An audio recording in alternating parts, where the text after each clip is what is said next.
уңышларын бүләкләү тантанасында сәламлибез. Әдәби марафон иң беренче булып Татарстан китап нәшрияты белән берлектә башланып киткән ТК проект. Инде 29-нчы әдәби марафон үткәрелгән. Бу вакыт эчендә меңләгән кеше кулга китап алып укыган. Алай гына да түгел, бу күркәм гадәткә кайберәүләр гаиләләре белән кушылды. Әлбәттә, әти һәм әни бала өчен үрнәк, ул аларга тиңләшә. Минемчә, уңышлы гаилә ул китап укучы гаилә. Әгәр минем сүзләрем белән килешәсез икән, тагын бер кат алкышлап алыгыз әле. Әлбәттә, гаилә ул олы сүз. Һәр нәрсә шуннан башлана. 2024 елда Россия президенты Владимир Путин указы буенча гаилә елы дип игълан ителде. Бүген бүләкләү тантанасыннан тыш сез яраткан җырчыларны, җырчы гаиләләрне, яшь артистларны да ишетә алачаксыз. Бүгенге бәйрәм сезнең өчен. 2024 елда әдәби марафонның төп фигуралары әдәби әйдәманнар. Әдәби марафонда актив катнашучы үзенең гаиләсен, якыннарын, туганнарын, дусларын, хезмәттәшләрен әдәби марафонда катнашырга өндәүче, шул рәвешле татар әдәбиятына мәхәббәт тәрбияләү аша татар телен саклау һәм үстерүдә өлеш кертүче кеше әдәби әйдәман дип атала. Мөгаен, әдәби әйдәман кем ул? Ул татар әдәбиятына мәхәббәтне ничек тәрбияләргә дигән сорауларга җавапны әдәби марафон проектын оештыручылардан да яхшырак беләдер. Әлеге мизгелдә сездән тагын бер кат кайнар алкышлар. Хәзер көчле алкышлар астында сәхнәгә әдәби марафон проекты җитәкчесе, Татнетны үстерү фонды директоры Раил Мәүлүд Гатауллинны һәм Татарстан Язучылар берлеге рәисе урынбасары Илсөяр Вазыйх кызы Ихсанованы чакырабыз.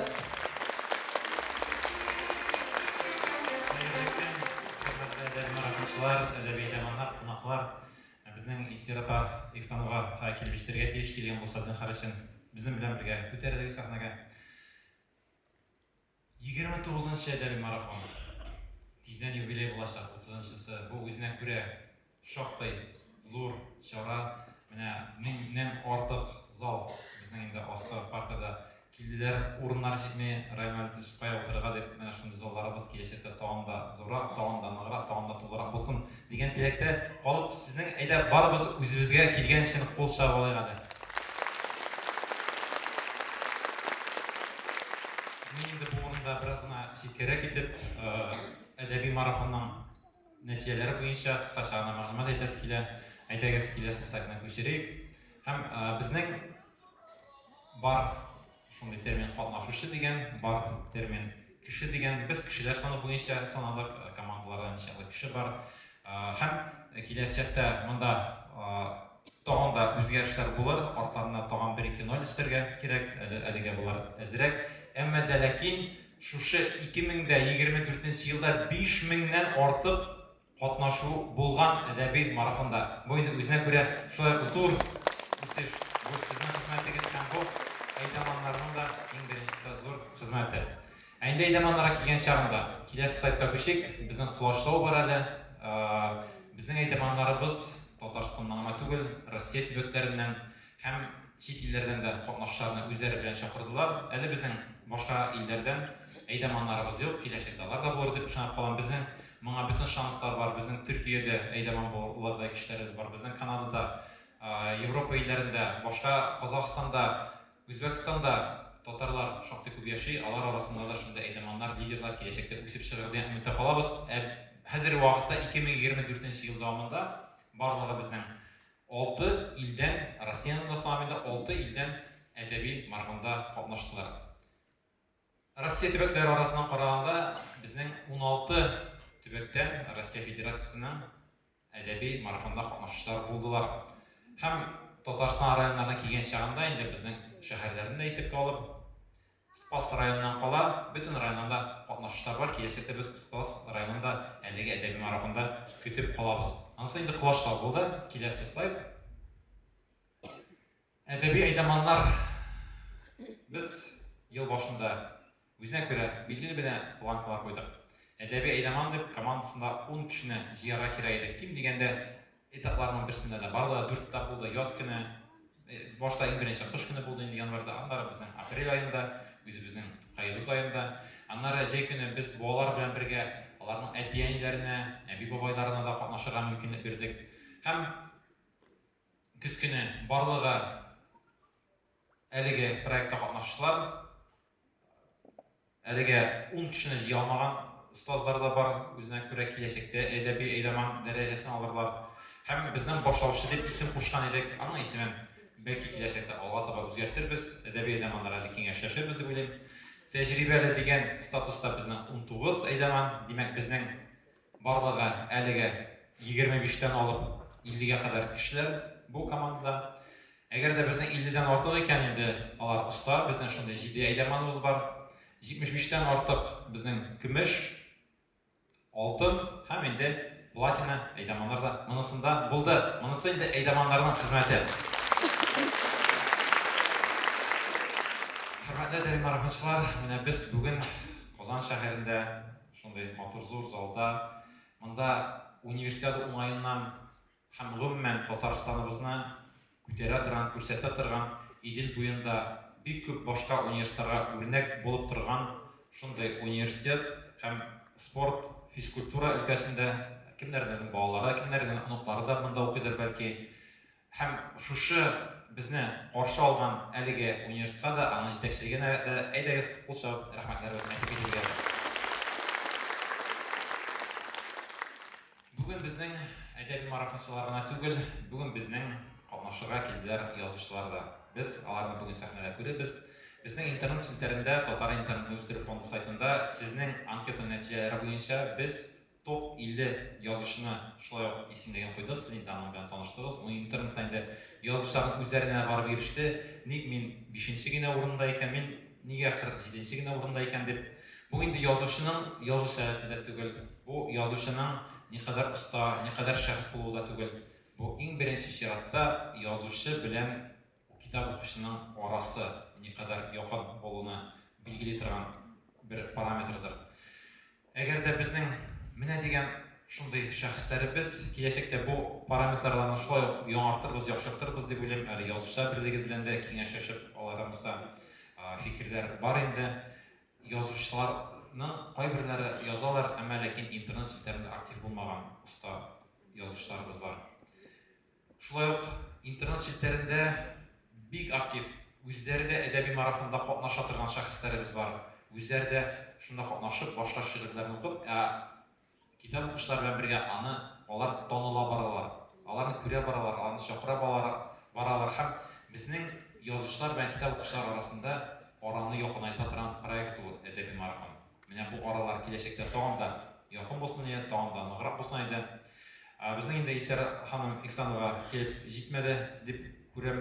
Әйбәт, безнең әле алга таба Исәр апа сүзне биребез һәм алга таба матур чараны рәхәтләнеп тыңлагыз. Рәхмәт. Әйдәман булу бик җиңел түгел икән. Командада 1-2 кеше булса, ул инде билгеле бер җаваплылык хисен уята. 3-4 кеше булса, җаваплылык бермә-бер арта. Инде 7-8 кеше булса, хәзер сәхнәгә әдәби әйдәман булырга алынган, әмма әлегә статусын япмаган әйдәманнарны чакырабыз. Бу максат, бу тырышлык, бу кызыксыну. Әгәр дә нәрсәдер беренче тапкырдан килеп чыкмый икән, димәк барыбер алга барырга кирәк. Һәм шул очракта гына без эшебезнең уңышлы нәтиҗәсен күрә алачакбыз. Хөрмәтле кунаклар, әдәби марафон проектында зур эш алып барган һәм киләчәктә зур өметләр уяткан активистларыбызга кайнар алкышларыбызны бүләк итик әле. Сәхнәгә рәхим итегез. Юлия Нургалиева, Минзәлә районы. Валентина Сурнаева, Кайбыш районы. Файзилә Шумарова, Омск шәһәре. Камила Ибрахимова, Апас районы. Әгәр дә сез сәхнәдә, әгәр дә сез залда икән, сәхнәгә рәхим итегез. Илфира Әхмәтҗанова, Саба районы. Рамиля Тимершина, Яшелүзән районы. Илүзә Сәләхова, Ярчаллы шәһәре. Гөлшат Шәрәфетдинова, Кама Тамагы районы. Диля Муртазина, Лениногорск районы. Гүзәл Сафина, Питрәч районы. Минзәлә Зайнуллина, Балык Бистәсе районы. Чулпан Шакурова, Саба районы. Хөрмәтле кунаклар, сездән кайнар алкышлар.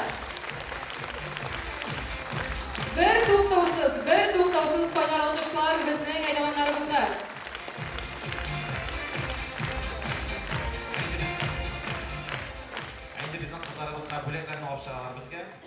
Сезгә әле әдәби марафонда шактый үрләр ялау мөмкинлеге бар. Киләчәктә мондый мөмкинлекләр тагын артыр дип уйлыйм. Безнең андый таләпләрне үзгәртә барабыз. Һәм инде безнең әдәби марафонның менә авыр дип әйтте, кай вакытта кешеләрне җәлеп итәргә, китап укырга дип иң беренче чиратта күңелеңне биреп укысаң, ул мөгаен аның җылысын тойсаң, ул тагын да бик яхшыдыр. Әйбәт, менә сез икәү генә булгач, сезгә кыскача гына әйтеп китәргә, үз хисләрегезне сүз биреп алыйм әле икегезгә дә. Әдәби сәрмесез, хөрмәтле кунаклар, әйдәманнар һәм дә әдәби марафончыларыбыз, хөрмәтле язучыларыбыз, артистларыбыз, менә сәхнәдә үзенне ничектер кыюсызрак тотсак та, китап укырга яратабыз. Китап уку гына түгел, татар китабына игътибарны күбрәк юнәлтәбез. Үз телендә укыган кеше ул бәхетле кеше. Мин менә үземне бәхетле дип саныйм. Һәм иң беренче минем әйдәман буларак, минем командамда дип әйтим инде, гаилә әгъзаларым, минем улым. Ул минем белән һәрбер марафонда катнаша. Миңа көч-куәт бирә. Үзе сойлап ала китапларны. Аңа хәзер 33 яшь инде, шуңа күрә яшь буынның башкачарак таләпләре дип әйтик. Компьютердан да укый ул, ләкин китапны кулга алып укыганы ул бөтенләйгә башка. Менә иң яраткан китабы аның Каюм Насыйриның Абу-Гали Синәсе. Рәхмәт бик зур.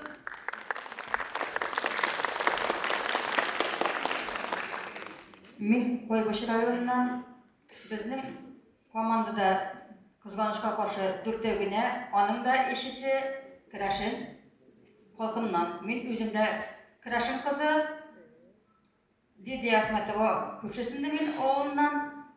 Ну, кызганычка каршы китапны бик каты укыйсын әйтмиләр инде. Балалар русча укыйлар кебесенчә. Татарча китаплар әзрәк. Китапханәдә дә. Бик рәхмәт. Бүләкләр сезгә әйдәгез кешеләр алкышлар астында Сәхнәдән төшәргә ашыкмагыз, күбрәк фото турында онытмыйбыз. Хөрмәтле кунаклар, сездән көчле алкышлар. Зур рәхмәт сезгә һәм көчле алкышлар астында без сезне залга озатабыз. Хөрмәтле дуслар, иң күркәм белешкә күчәбез. Ул да булса әдәби марафон статусына ия булган әдәби марафончыларны бүләкләү тантанасына. Сәхнәгә әйдәманнарыбызны чакырганчы, партнерларны аерым билгеләп, аларга рәхмәт сүзләрен җиткерәсе килә. Әдәби марафонның төп оештыручылары, Тантананы үстерү фонды коммерцияле булмаган оешмасы һәм Татарстан Язучылар берлеге иҗтимагый оешмасы. Әдәби марафонның рәсми партнерлары Татарстан Республикасы Мәгариф һәм фән министрлыгы, Татарстан Республикасы Мәдәният министрлыгы, Татарстан Республикасы Дәүләт идарәсен цифрлы нигездә үстерү, мәгълүмат технологияләре һәм элемтә министрлыгы, шулай ук Бөтен дөнья татар конгрессы. Әдәби марафонның якын партнерлары Таттелеком компаниясе, Татарстан китап нәшрияты, Галәскәр Камал исемендәге Татар дәүләт академия театры, Рәхмәт татар милли кибете, Сөембикә журналы, Шах групп компаниясе, Татарстанда татлы пәһләвәләр пешерүче компания, Picture фотомәктәбе, аның яшь фотографлары бүген безнең белән. Акбарс аренада урнашкан Арена Суем йөзү бассейны, заманча технологияләр һәм методикалар буенча белем бирә торган компетенциялар мәктәбе. Сәхнәгә күтәреләчәк башлаучы әйдәманнарга бүләкләрне тапшыру өчен сүзне партнерларыбызга тапшырасы килә. Хөрмәтле партнерларыбыз, сәхнәгә рәхим итегез. Сөембикә журналы вәкиле Динара Әхмәт һәм Арена Суем йөзү бассейны вәкиле Нәҗипов Ленар Илдус улы һәм сезнең кайнар алкышларыгыз. Добрый день всем. Я представляю бассейн Арена Свин. Хочу пригласить всех номинантов, скажем, да, поздравить и вручить небольшие презенты от нашего бассейна Арена Свин. Спасибо. Хәерле көн, хөрмәтле әдәби марафончылар, хәерле көн, хөрмәтле кунаклар. Раил абый, бик зур рәхмәт менә безнең әдәбиятыбызны, татар телебезне үстерүгә керткән өлешегез өчен үзебез дә бик теләп катнашабыз. Быел инде мин үзем дә Сөембикә журналын 21 көн дәвамында интернет киңлекләрдә аның архивын укып, анда чыккан файдалы мәгълүматлар белән уртаклаштым.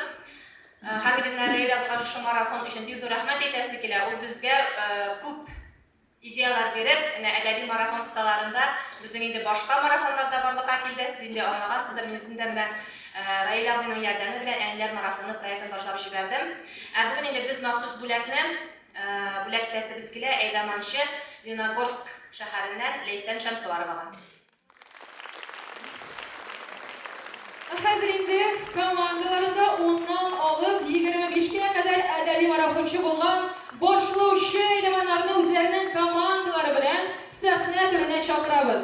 Алсу Садыгова, Яшелүзән районы, Алсу Арсланова, Актаныш районы, Римма Яруллина, Баулы районы, Тәнзилә Нуриева, Балык Бистәсе районы, Алсу Рахматуллина, Яршаллы шәһәре, Гөлнара Жаппарова, Алексеевск районы, Илюза Гыйбадуллина, Әлмәт районы, Әлфия Шакирова, Ознакай районы, Ойсылу Нуретдинова, Бөгелмә районы, Халида Ихсанова, Сарман районы, Разиля Мөхәммәд Рахимова, Балык Бистәсе районы, Гөлсинә Хаҗиева, Тукай районы, Альбина Айсина, Кама-Тамагы районы, Елена Галәветдинова, Питрәш районы.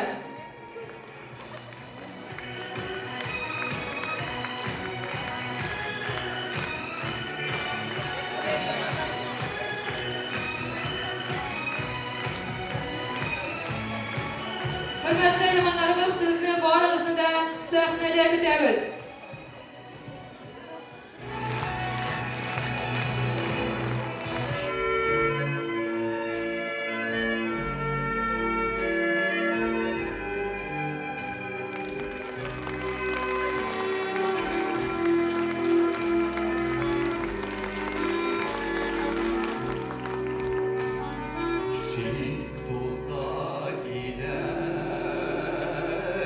Janında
Süyürmen gelir o zargın reler iskelecil gibi Süyürmen gelir Süyürmen gelir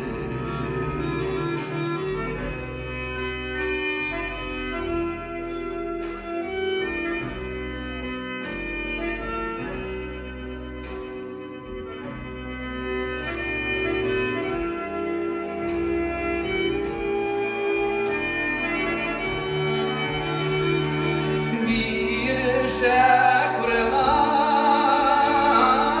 sarışkan var Canımda diksin canıma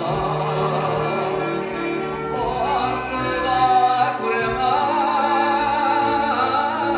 yalıştan saklar Haman yaratan, haman yaratan, haman yaratan, haman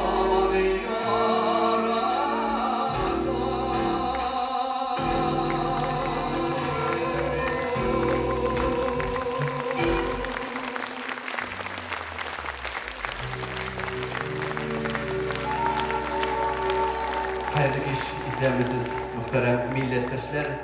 Mene sürprizden başlandı sizin aldığınızda çıkış yasağı icadi kişiler jıyılgan jergerdir. Şulaydır indi. Jır iki tapqır tiz ekirdirek oynadı. Sizgensizdir evet. Şuna göre bir jır işinde sizden iki tapqır uzağırak köngülüm bilen şaklaptırdım diyerge bola. İkinçisi nişik oynar, tizrek oynar mı, ekirdirek oynar mı bilmeyim. Егитлер песни играла в 2 раза медленнее, я не знаю почему. Надеюсь, вторая будет нормально играть. Хорошо. Келесі жырым Риома жырларымның бірсі. Шушы залда отыра тұрған бүгін Сания апа Ахмаджанова ижад етті шиғырын. Енді күйін язды Айдар Темирбаев. Бүгінгі күнде дүнияларымызға тынышлық тілеп, әлбәттә енді әнкейлеріміз өзләрінің улларын nihayet kütüp alsınlar, isen ümit etip soğuş afetleri ötüp gitsin, dünyalarımızga tanışlık kilsin degen uy fikir bilen, köngül bile yazılgan jırlarının birisi Küt güne enkey dip atala.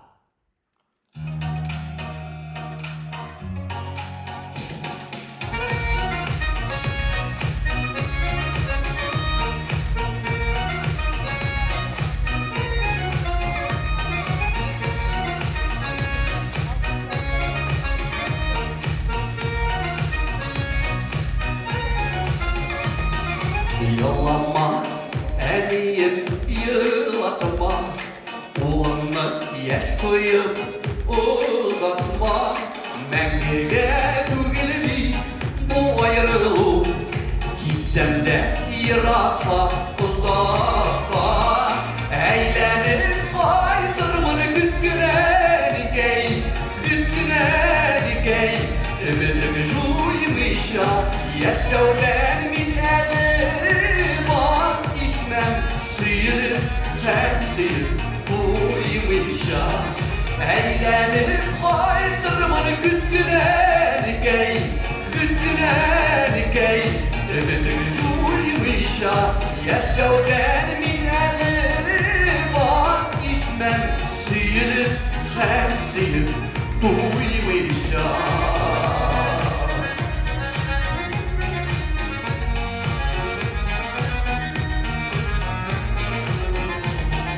Uylama, yok var oy, uylama Düşlerin naşarga yurama Oğlunla ışanı haberleri güt Dünyada her biri sırama Eğlenip kaydırmanı gütküne dikey Gütküne dikey Ümidik juymışa Yaşavden min vazgeçmem Suyunu temsil buymışa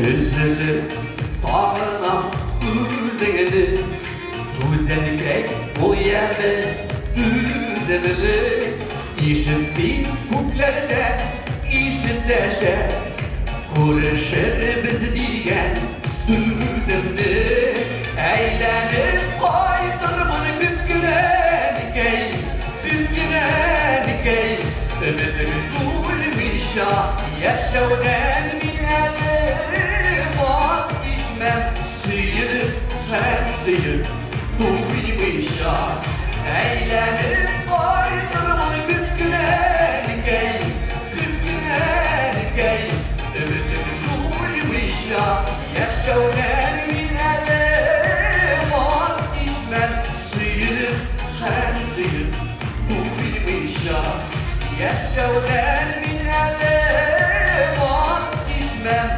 Sıyır hem sıyır duymışam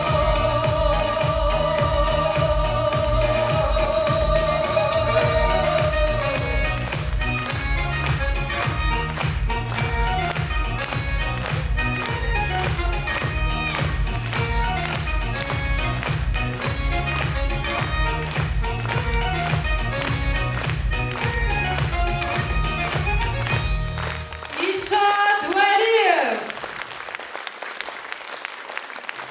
Qadirli dostlar, siz Kıtan Keydi bisimlənген jırını işitdiniz. Sonya Ahmetcanova sizləri Oydar Temirbayev kıyı. Tatar şairi, populyar jır tekstləri avtoru, Tatarstan Yazıcılar Birliği əzası, Tatarstan'ın od qazanılan sənət işliklisi həm ədəbi marafonçu Sonya Yunus kızı Ahmetcanova da bugün bizning bilan. Sonya hanım, güçlü oluşlar aslında sizni sahneye çağırırız.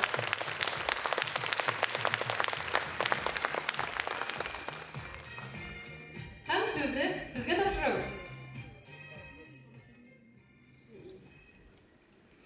Yerdemge kızlar gerek var hele.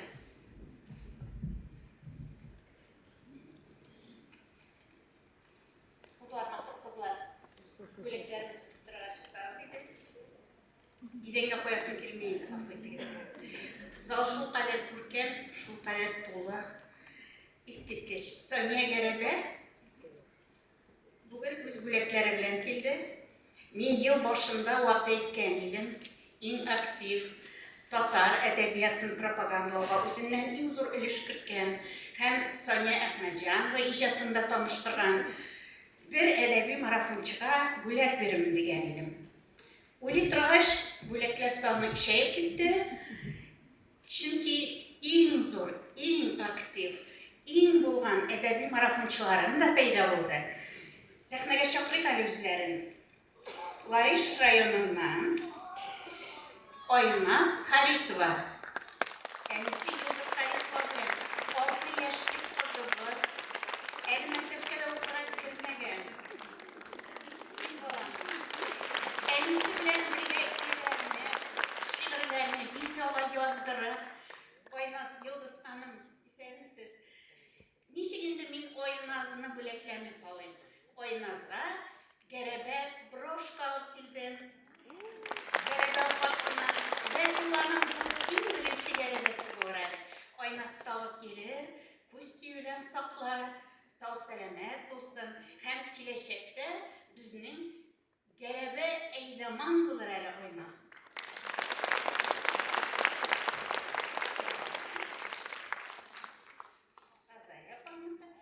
Enin bilen korarsız, enin tağıp koyar, yarın senin de kitaplar da var. Hem de kuşlanışta var. Aşşarayımından Azaliye Gelmettinova. O da Oymaz gibi kişkine yaştan. Katnaşa edebi marafonda indi 5. sınıfka gitti. Büyük aktif edebi marafonçumuz. Okutuşusu İlmira Gıbadullina hem etiyenileri bilen. O büyük aktif katnaşa. Azaliye'sini sahnede çakram. Azaliye'ga gerebe medalyon. O imizin de üstten kız. Sanya basından bile elim takıp gelir. Min bunlar göstermeyeyim. Ağır fotolarga çıkıp uyarlar. Barımızda görürüz. Hem Azaliye'ga simbolik rəvişdə en birinci kitabını alıp geldim. O tüslü albom itip çıkarılgan Aşşaray Ünlü Erdemi bilen.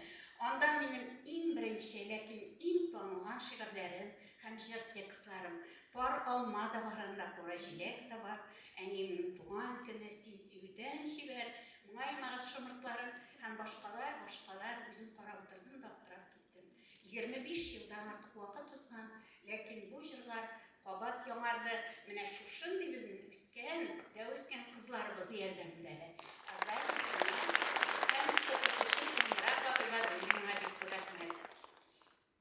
Хәзер инде зуррак әдәби марафончыларга күчәбез. Алар өчәү, безнең урта һәм өлкән яшьтәге Нәфисә Антонова, Балтач районыннан,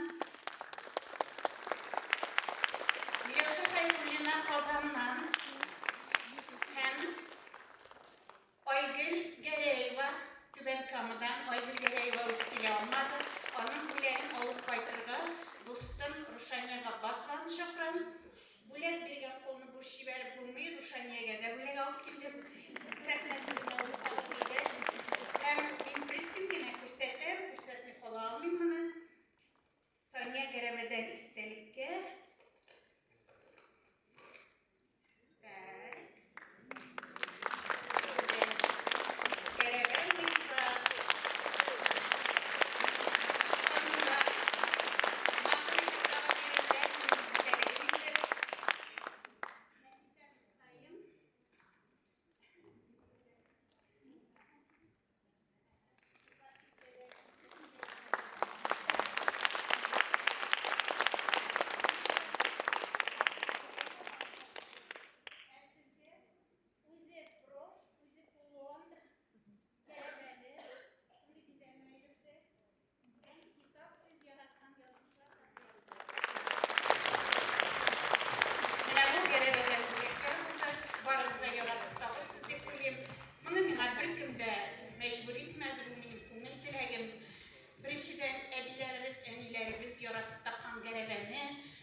Күмәк фото турында да онытмыйбыз. Кадерле кунаклар, сездән кайнар алкышлар.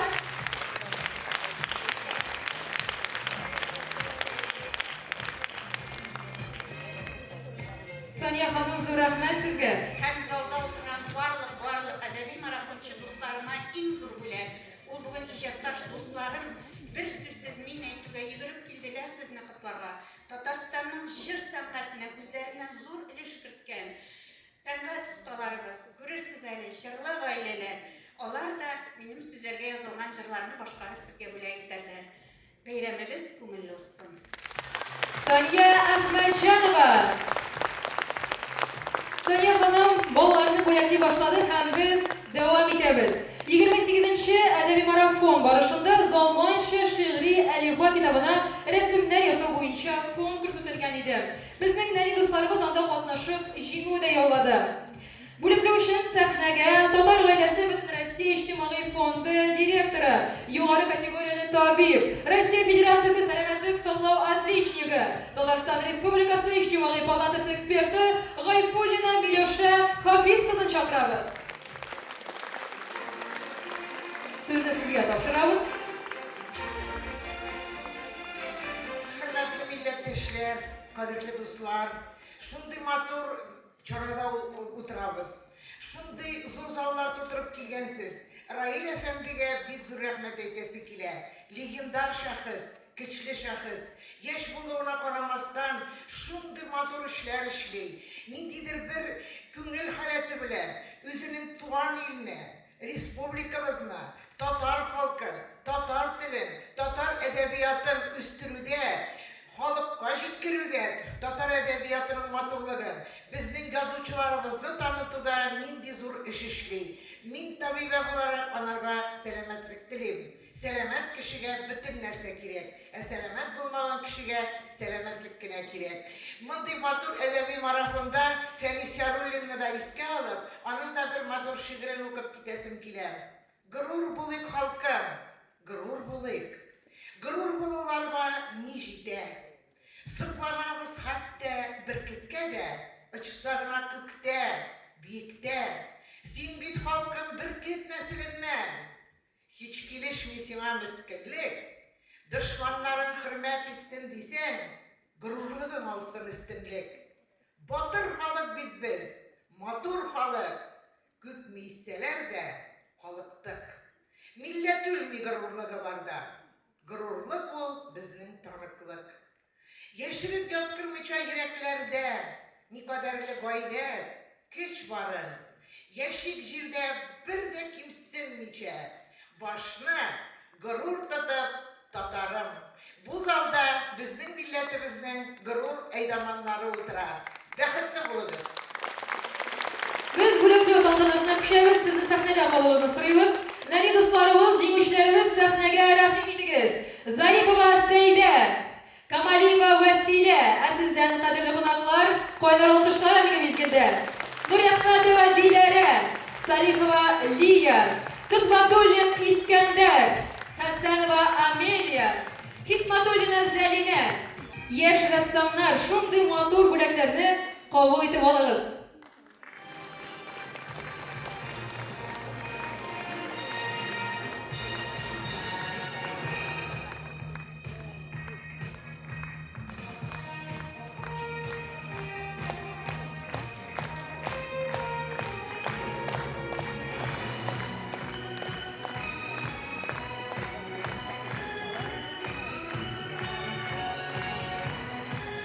Келесі статустағы әдәби ойламаларны һәм аларның командаларын топлау өчен Татарстан Республикасы Мәгариф һәм фән министрлыгының Милли мәгариф идарәсе Милли мәгариф бүлеге җитәкчесе Гыйззатуллина Энҗе Хәбир кызын чакырабыз.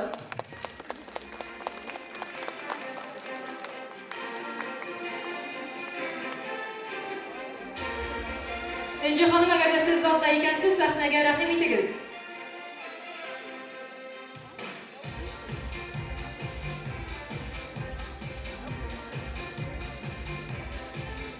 Demek, haydamanlarımızı kutlu için Rail Mavlidul Gatavulini çakırabız. Sizin koylar alkışlarınız. Bizning so'nggi vaqtda har vaqtda nendek choralar BRICSda bo'lib turib, butun yo'qinchi xabarim tugul. Bizning tajribada aydamanlar zinhar sizni haligi sahnaga chaqirishga tilaymiz. Eng birinchi ro'yxatdan tajribali endi, demak, ko'pmedir tajribasi bor degan so'z.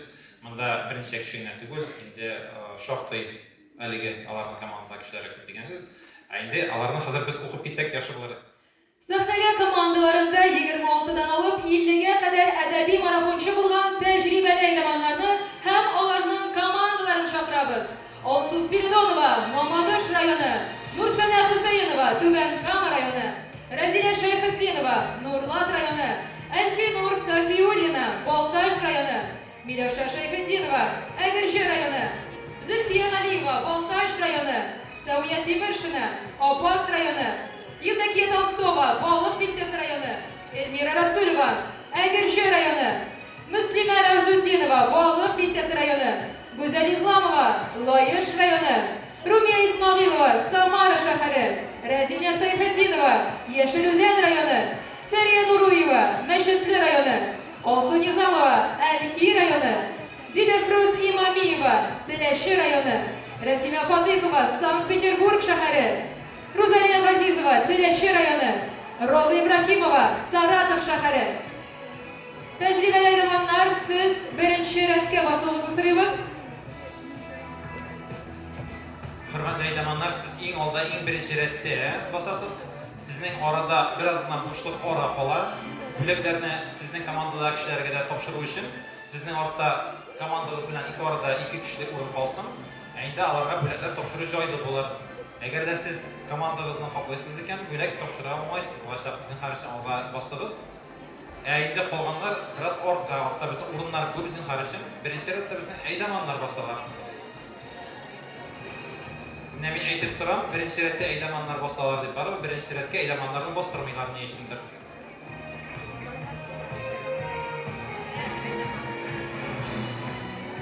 Komanda zinhar orttaraq kishigis yaraymi?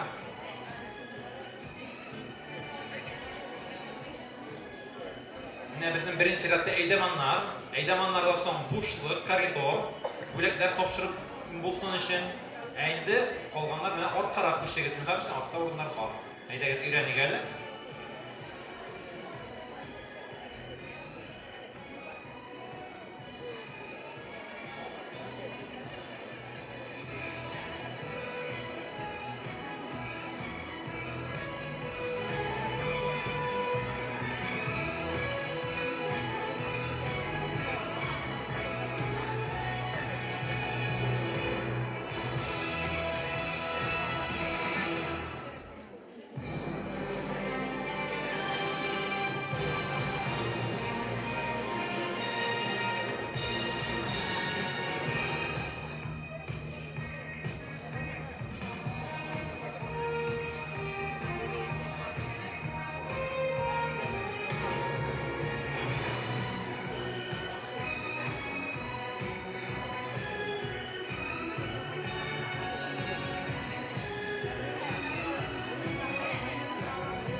Tecrübeli elemanlarga hem onların komandalarına bölek topşırı devam eder.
Dostlar, siz her biriniz özünüz sıralanışa bütününüz sahnede, mine bizden şunu zor sahneler.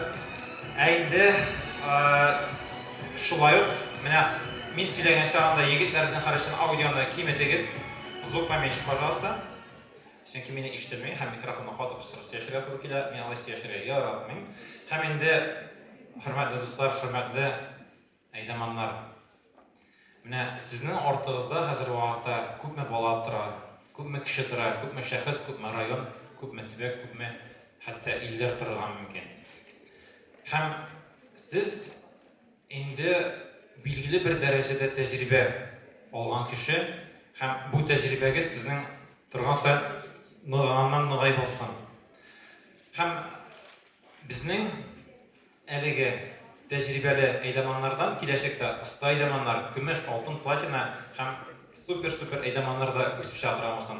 Әйнде безнең махсус бүләгебез бар. Әйнде бу махсус бүләгебезне тапшыру өчен мен Мәгариф министрлыгының милли бүлек идарәсенең милли мәгариф бүлегенең җитәкчесе Энҗи Хәбир кызы сезне чакырам, сез килдегез дип әйттеләр яңана. Энҗи Хәбировна. Әй, сез монда.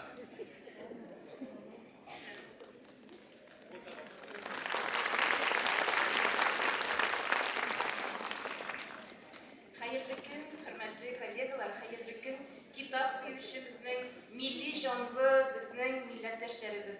Sizni şın ko'ngildan Tatariston Respublikasi Мәгариф һәм фән министры Илсур Гәрәйулы Хадиуллин исеменнән һәм барлык безнең министрлыктагы milli жанлы хезмәттәшләрем исеменнән сәламлыйм һәм аларның иң изге теләкләрен җиткерәм.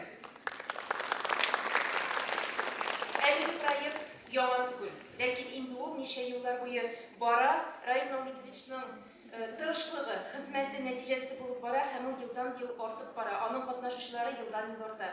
Һәм әлбәттә бу бик куанычлы күренеш. Сәхнә тутырып, безнең китапларыбызны, татар телендәге китапларны укып, аларны башкаларга популярлаштыру, башкаларга җиткерү өчен тырышлык шушы юлда сезнең булганыгыз өчен, хөрмәтле коллегалар, барыгызга да чын күңелдән бик зур рәхмәт. Сез безгә кирәк.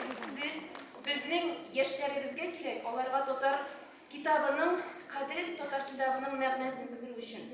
Siz kirek bizning yozuvchilarimizga, agar ularning kuch bo'lmasa, ular nishik ruhlansınlar, ularning kileşek kitaplarını kileşege üçün kuruşulalarınları hem şulay yok siz kirek bizning yenilerge şunu anlatırga hem barlık milletimizge big zor rahmet sizge hem Rail Ravlevich bizning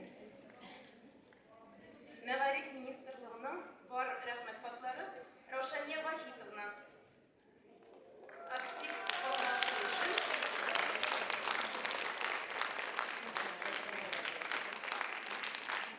Мәгариф министрлыгының әлеге бүләкләрен олучлар золда да отырган мөмкиннәр. Шуңа күрә безнең мәгариф өлкәсендәге әйдәманнар зинһар өчен әзер булып торыгыз. Чистая муниципаль районы Закирова Равшания Вахитовна.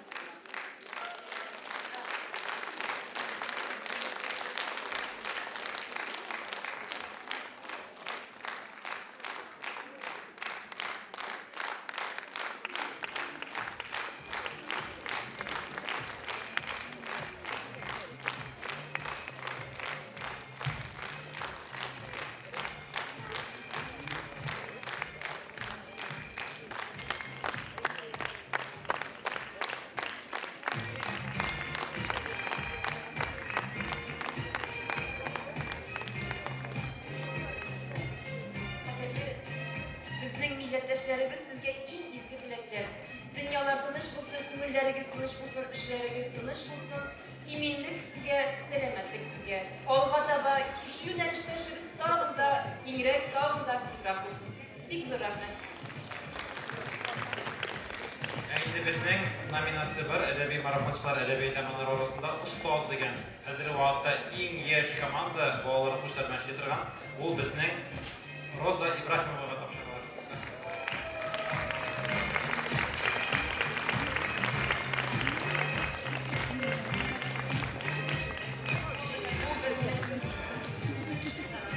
Bu bizning Saratov өлкәсендәге иң актив татар теле укытучыларының берсе, безнең бәйгеләргә килеп җиңү яулап һәм укучыларны һәрвакыт безгә алып килә торган укытучыбыз. Сезгә бу кубокны тапшыруыма мин дә бик шат һәм рәхмәт сезгә.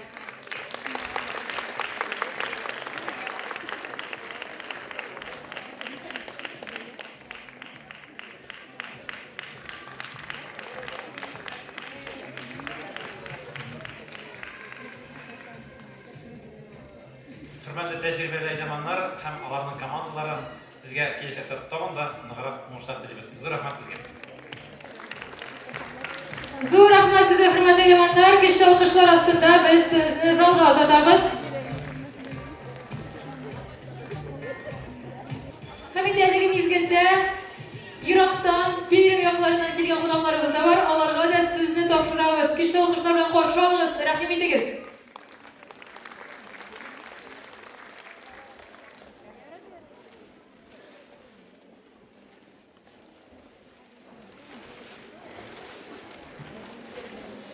Hürmetli marafonçılar, hürmetli Tatar kitabın suyucular, sizni bugünkü beyramdan şın ko'ngildan tebrik etaman. Min Irak'tan, Perm krayından, Barda rayonundan keldim. Bardani endi bizning kichkina Tataristonda yurtdilar. Meni alda o'tirgan yozuvchilar Isra Ihsanova, Labib, Leron, Almasxandin bizda ko'p topqir qonaqlar bo'lganlar bor. Ham ular bizning yoqda bitliq yaratdilar deb hissediyoruz. Endi bugungi bayram aytganning sababi shu men o'zimning aydamanimni Elfinur Abdullah qizi Safiyullinaga zo'r rahmatimni bildiraman.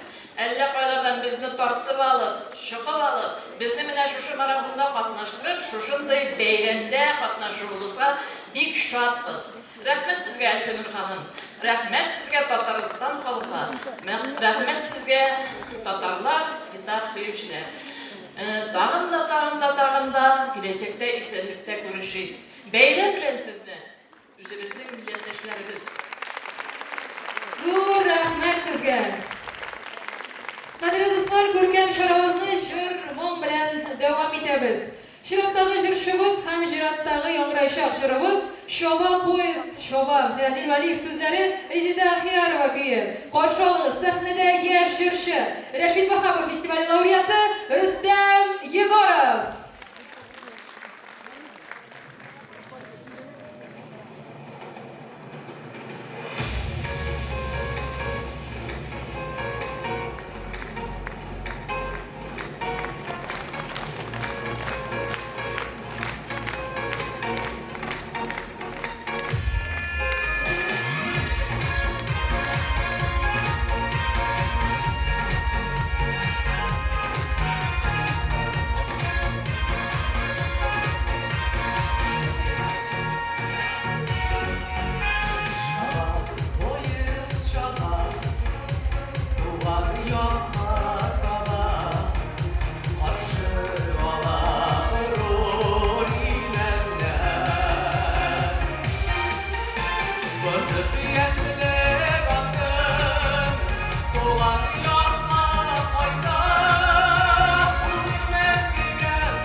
Yürek yarsı yavaşına Eydirsin ile bugün Afayınlar tügen Badaş yanar şıkkan karşıma Badaş yanar şıkkan karşıma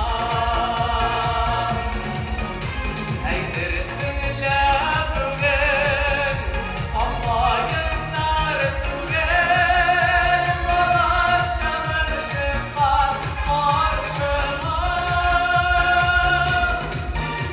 Badaş yanar şıkkan karşıma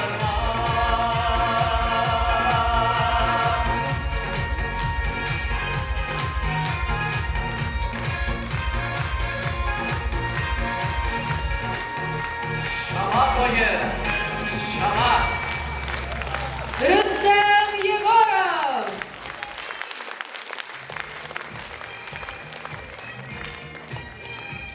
Edebi eydamanlar, nәкъ siz kişilerine Tatar edebiyatına hem Tatar diline мәхәббәт уятуда олы, әйтеп бетергесез зур һәм мөһим эш башкаручы шәхесләр.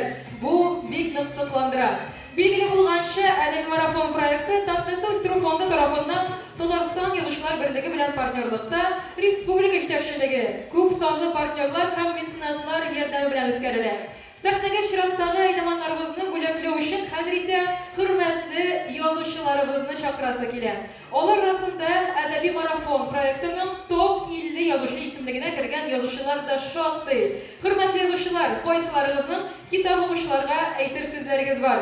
Сезне сәхнәдә көтәбез. Ләбиб Лерон, Илсия Алексанова, Хәбир Ибрахим, Гөлсинә Галимуллина, Соня Әхмәтҗанова, Алмаз Хәмзин, Зифа Кадырова һәм сезнең кайнар алкышларыгыз.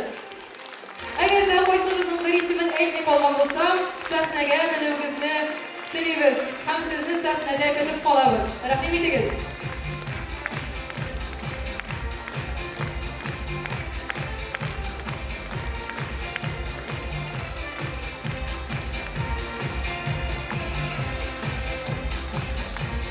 Hürmetli yazıcılar, sözünü sizge tapşırabız, belki sizin dilekleriniz, eğitir sizleriniz vardır. Rahim etiniz mikrofon yanına. Hürmetli Галижәнәт укучы дип әйтергә кирәк урында, чөнки бу залга китап сөючеләр, китап укучылар җыелган. Бу безнең өчен бик кадерле кешеләр һәм менә бүгенге проектның аның шушы зур залда үтүенең тагын үзенең сәбәбе бар. Чөнки китап укучылар елдан-ел арта баралар. Безгә һаман зуррак заллар кирәк була бара. Һәм менә инде без районнарда да үткәрдек аның юбаклауларын. Шәһәрдә дә үткәрдек, пирамидаларда да булдым, менә инде хәзер монда да килеп җиттек. Алга таба тагын да зуррак залларда безгә очрашырга насыйп булсын. Бик зур рәхмәт сезгә шушы хезмәтегез өчен.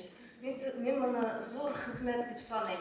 Чөнки китапны укып, аның иң кызыклы җирләрен башкаларга да җиткерер өчен моның хезмәт куярга кирәк. Ул гади генә эш түгел, чөнки ул бер кешенең дә төбеше түгел. Ул һәр кешенең эштән тыш башкара торган, милләт өчен эшли торган эше дип тә моны хәтта әйтергә мөмкин. Бүгенге көндә без телебезне, әдәбиятыбызны, милләтебезне ничек саклыйк дигән вакытта менә шундый чаралар, алар инде кычкырып йөрмичә генә, әкрен генә эшләнә торган һәм чынлап та милләтне, телене саклауга юнәлтелгән чаралар. Бу эш өчен әлбәттә Раил Мәүлидуллина бик зур рәхмәт. Без әйтәбез һәр вакытта һәр кеше үз урынында нәрсә эшли ала, шуны башкарырга тиеш дип. Раил Мәүлидуллина менә үз урынында шушындый зур эшне башкара. Сезнең барыгызны да язучылар берлеге исеменнән сәламлыйм. Безнең рәисебез Рафаэль Зайдулла, ул бүген бер төркем язучылар белән Әлмәт якларын, Мөслим якларында, бүген алар Минзәләдә, 2 көн Мөслимдә әдәбият көннәре үтте. Бүген әдәбият көннәре Минзәләдә үтә. Шуңа күрә бәлки уйлыйсыздыр, язучылар залда әз дип, безнең бер автобус, бер төркем язучылар анда йөриләр. Һәм инде сезгә мин аларның һәр кайсының сәламнарын тапшырам. Алар арасында siz yaratып toplagan yazıcılar var, elbette. Onlar da sizə özlərinin sələmlərini tapşırarlar. Alдағы günlərdə də bizə daha da zor sallarda aşılaşırlar nasip olsun. Biz özümüzün millətimizni suygan, özümüzün ədəbiyyatımızı suyub, ədəbiyyatımızı alğa taba, yaş bunlarga alıb barıda özümüzün mümkünlüğümüzdən шығып, öz uzunumuzda hər qaysımız küçül qoysa, millət alğa varır. Rəhmət sizə. Uzun rəhmət sizə. Бары илем, телем белән бәхетле була алам. Илемнән дә, телемнән дә айыра күрмә Аллам. Мин монда илем белән телемне, туган телемне әйттем, ләкин мин монда эштәр идем Галиҗанат китапны да, китаптан да айырмасын дип. Безнең беренче чиратта өебездә, түрдә ике китап, берсе Коръән китабы, икенчесе әлифба булырга тиештер. Һәм әлбәттә инде алар янәшәсендә безнең әдәби китапларда һәм күпчеләрне нинди фән китаплар кызыксындыра, беренче чиратта инде татар телендә, туган телдә язылган китаплар булырга тиештер дип саныйм. Менә биредә бүген искә алып үтәргә кирәктер. Безнең ике зур шәхес китапханәләргә, китапханәчеләргә һәм китап укучыларга үзләренең зур хезмәтләрен дип әйтик, әдәби әсәрләрен калдырган шәхесләрне искә алырга кирәк. Беренчесе мин Роберт Миңнуллинны әйтер идем, һәм икенчесе Разил Вәлиев. Алар менә бу чараларда катнаштылар, сезнең чакыруга килделәр, ал беренче рәтләрдә утырдылар, чыгышлар ясадылар һәм сезнең белән фотоларга төшеп кутладылар да. Менә аларның да урыннары җәннәттәдер, Аллаһ бирсә. Аларны да менә хәтеребездә тотыйган бу ике зур шәхесендә. Алар әдәбиятыбызда тирән эз калдырган, безнең балалар әдәбиятында да, зурлар әдәбиятында да алтын баганага тиң шәхесләрбез. Инде менә бу чара турында әйткәндә, әдәби марафонны әйткәндә, чынлап та менә бу телебезнең сагында торучы, телебезне, туган телебезне саклауда менә иң җитди, иң мөһим рольләрнең берсен башкарган чара бу, зур чара. Мин инде әйткәнем бар, пирамидада чыгыш ясаганда да телне саклауда без кычкырып әйтмәсәк тә, иле телне саклыйк дип әйтмәсәк тә, ләкин без аны төрлечә әйтә алабыз дип. Аның берсе менә бу чараларга, төрле бүтән чараларга да калфаклар киеп кию, түбәтәйләр киеп кию дип әйткән идем. Менә сезгә хәтерегездә булса, хатын-кызлар калфактан утыра, ир-егетләр белән түбәтәйдән килгән. Мин аларга чиксез рәхмәтлемен һәм бу киләчәктә дә шулай дәвам итәр дип уйлыйм. Бу безнең менә бер телебезне, менә без татар дигәнебезне, безнең татарлыгыбызны белдереп торучы бер менә шушындый бер зур чараларның берсе. Сезнең барыгызга да мин зур уңышлар телим. Күбегезнең, кайберләрегезнең, күбегезнең дип әйтим инде. Хәтта шелтәрендә дә күрәм, кайдадыр барырга туры килсә, очрашулар булган чакта да сез килеп әйтәсез, без сезне беләбез, сез ВКонтактеда, без шелтәрдә бергәлек, сезне карап барам булдыра алган кадәр сезгә исәнлек, саулык, нинди хыялларыгыз, теләкләрегез бар. Шул теләкләр кабул булсын, бергә киләчәктә дә бергә булырга язсын. Рәхмәт барыгызга.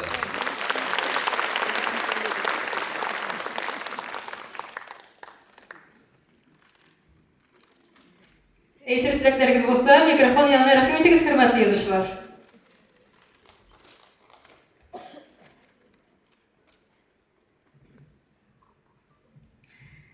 Хәерле көн, зал тулы милләттәшләрем, дусларым.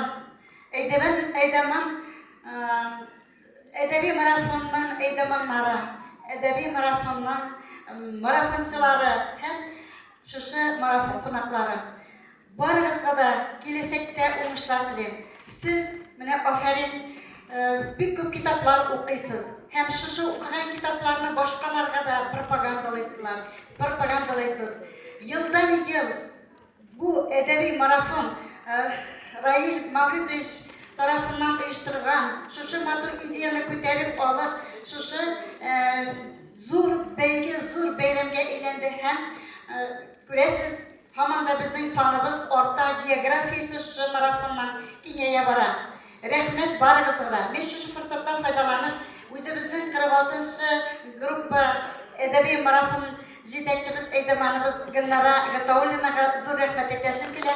O bizden türlü ışıraşlar gitkerek, bizden ya her vakit ışıraşıp көңелле edip şulay oralaşıp durabız. Hem başka bütün eğitmenlerine de barısızda da zor ulaşlar, zor üsüşler, kitaplar koymağız, kitaptan ayrılmağız, selamet buluruz. Rahmet.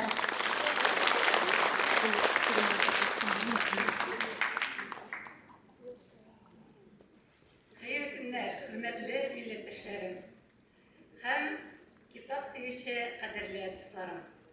Men sizge eng birinchi sizimni rahmatdan boshlashim keladi. Ijodimni yaratganingiz uchun, kitoblarni o'qiganingiz uchun, adabiy marafonlarda mening kitoblarim bilan qatnashganingiz uchun sizga Allohning keng rahmatlari yetsin, qadrli kitob sevishchilarim.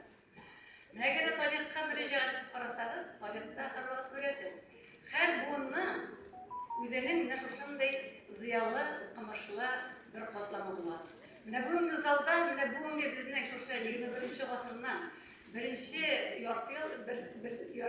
yortda yillarni endi mana shu qatlamchilar deb beyalayman. Bu zalga bordik, o'qimachilar, ziyoli ham o'zining ichki dunyosin üstürü bilen şükrlerde Allah tarafına zatlı hanımlar, tutaşlar, irsudanlar jinalar. Bunlar şimdi zor şorana, bu bütün forum, kitapçılar forumu da bilgiliyim mesela bu şorana. Ne bizden liderimiz, Rayla Gataulina, ikisi rahmetler. Bunlar şimdi zor şorana başka bir şeylerle, bunlar bir güçlü dirijör bularına gerek. Bu aşağıdan bilmeyi, durağın bile değiller. Şuna göre Rayil'ge istedik sağlık, ozalık, maylık, hem her işinde Allah Teala'nın yardımcısı bulunmalı. Şimdi yürekli rahmet baranıza.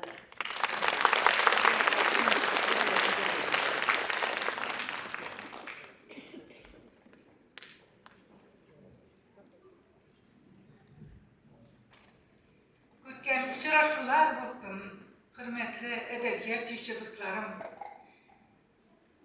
Maturi edebiyat aşa, güçlü şiiriyat aşa, kamillikке umtuluğumuz devamlı bulsaydı. 100. Meninci tapkarı edebi marafon, onun tantanaları tarihka umaş bilen yazasaydı. Rahmet sizge.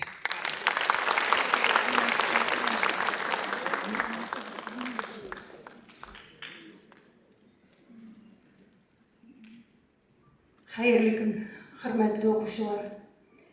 Bunda endi her birimizin yüzü tanış diyerlik. Ben bulmagan bir iki rayon var Tatarstan'da. Hem kimge karasam da tanışsız. Rahmet barasa da benim eserge kalganınız için, bunda beni sağlaganınız için, Raylat'ın beni her vakit çakırıp kala, güresleri kile deyip yoluna bir kilemin. Hem bek zor rahmetlimin size barınıza da rahmet. Bulganınız için, bilgeniniz için, bizni yaratkanınız için rahmet.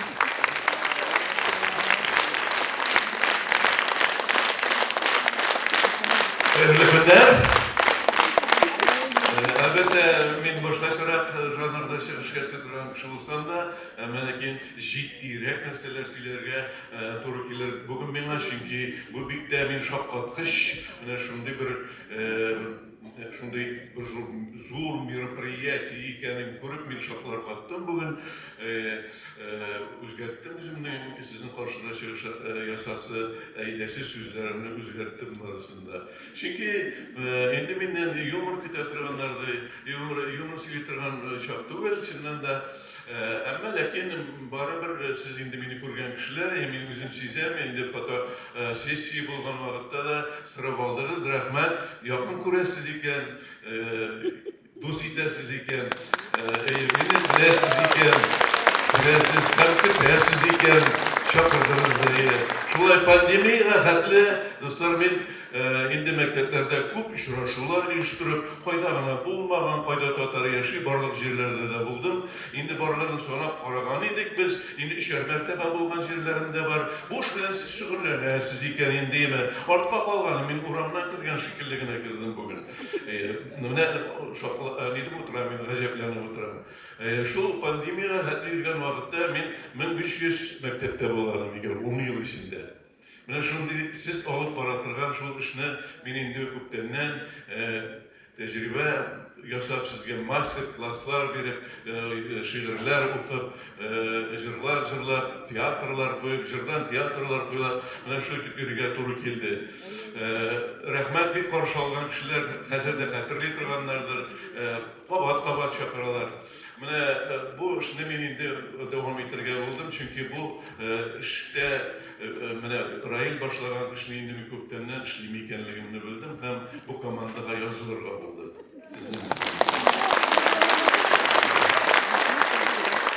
Шуңа күрә күтәренке рухны тагын бер күтәребрәк җибәрү өчен шигыремне сөйлим. Ул күп шигырьләрем мин яттан сөйли торганнар ләкин күбесе инде сәяси темага. Әманысы болай рухи. Яу килә дә кырып китә. Кала берничә бала, шул балалар нигез кора, Гөлстан булагала. Татарлыгы нитә татар, барыбер табажайын тагын күтәрелә. Бетәбез дигән сайын, ил нигезе көл булса да далада күмер кала. Моңлы татар күңелендә ул кабат берлә бала. Татарлыгы нитә татар, барыбер табажайын тагын күтәрелә. Тезләндергәннәр сайын, дөньяларның асты өскә килгән чаклар күп була. Берәүләр аска киткәндә, татар өскә омтыла. Татарлыгы нитә татар, барыбер табажайын тагын күтәрелә. Коллыкка төшкән сайын, кыйбласы якты халкымның шанлы үткән еллары. Без түгел кемнеңдер кулы, без Худайның куллары. Көрәшә торганнары да, һәм җиңә торганнары, тыңлап утырганнары да, һәм сөйләп торганнары. Зур рәхмәт сезгә, хөрмәтле язучылар, әгәр дә сез рөхсәт итсәгез, без әйдәманнарны сәхнәгә чакырабыз. Сәхнә түренә командалар белән бергә оста әйдәманнар чакырыла. Розалия Килметова, Арча районы, Гөлия Жамалиева, Әлмәт районы, Лейсан Рахманова Шамсуарова, Лениногорск районы, Гөлнара Гатауллина, Казан шәһәре, Гүзәлия Гарипова, Сарман районы, Гүзәл Гыймадиева, Биектау районы, Рошания Закирова, Чиста районы. Кадерле кунаклар, сездән кайнар алкышлар, уста әйдәманнар, без сезне һәм сезнең командаларны сәхнәдә көтеп калабыз.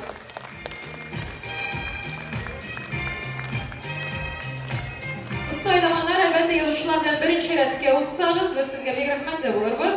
Һәм инде командалар арткы рәтләргә басса, без шулай ук сезгә бик рәхмәтле булачакбыз. Өйрәнгәнбез бит микрофонсыз сөйләргә, шулай бит. Шуңа күрә калынмый тора. Бүген зур бәйрәм, зур тантана. Китап укырга яратучылар, китапны язучылар, кечкенә безнең дәвамчыларыбыз барысы да бүген залда. Шуннан да, әгәр дә китапны язучылар булмаса, без укучылар булыр идек микән аны? Шуңа күрә менә шушы безнең язучыларыбызга, алар безнең арттарак калдылар командалар белән. Аллаһ Тәгаләнең рәхмәтләрен яусын. Языгыз, без укырбыз. Чөнки менә әдәби марафончы булу ул статус. Әдәби әйдәман ул титул. Титул бүген бар, иртәгә юганы әле белгән юк. Әдәби марафончылар һәр вакыт бар. Шулай бит. Шуңа күрә укыгыз, укырбыз, укый яшарбыз. Шулай булсын. Һәм инде язучылар булып торганда менә сезгә шуннан да тагын бер кат рәхмәт. Анан Раилебезне бүләкләп китегәнебездән котлап.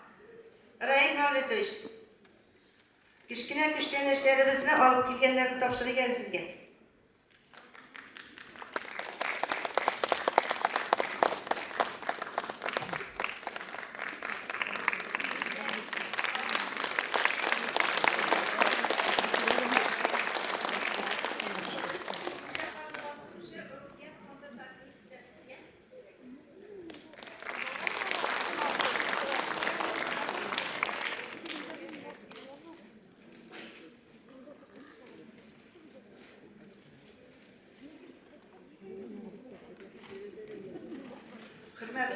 үзебезнең татар әдәбиятын сөюче дусларыбыз, хөрмәтле Раил әфәнде. Бик зур рәхмәт менә шундый зур командалар белән безне бүген шушы сәхнәләрдә тантаналы кичәгә чакырып котлауларыгыз өчен.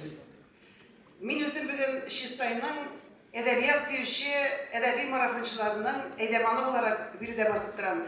Һәм үземнең Чистайым белән нык горурланам. Узган ел шушы сәхнәдә 4 кеше булып чыксак, быел без 53 кеше финалга үттек. Халык катнашмый, халык килми диләр. Юк, халык белән эшләргә кирәк. Халыкның күңеленә керергә кирәк. Безнең якта бер дигән укытучыларыбыз, бер дигән китапханәчеләребез, укучыларыбыз, мәктәп укучылары, ак калфатлы дусларыбыз барысы да бар, тик алар белән эшли белергә кирәк. Бик зур рәхмәт Чистай әдәби марафончылары һәм гомумән әдәбиятны сөюче дусларыбыз. Шундый матур кичәләргә чакырыгыз.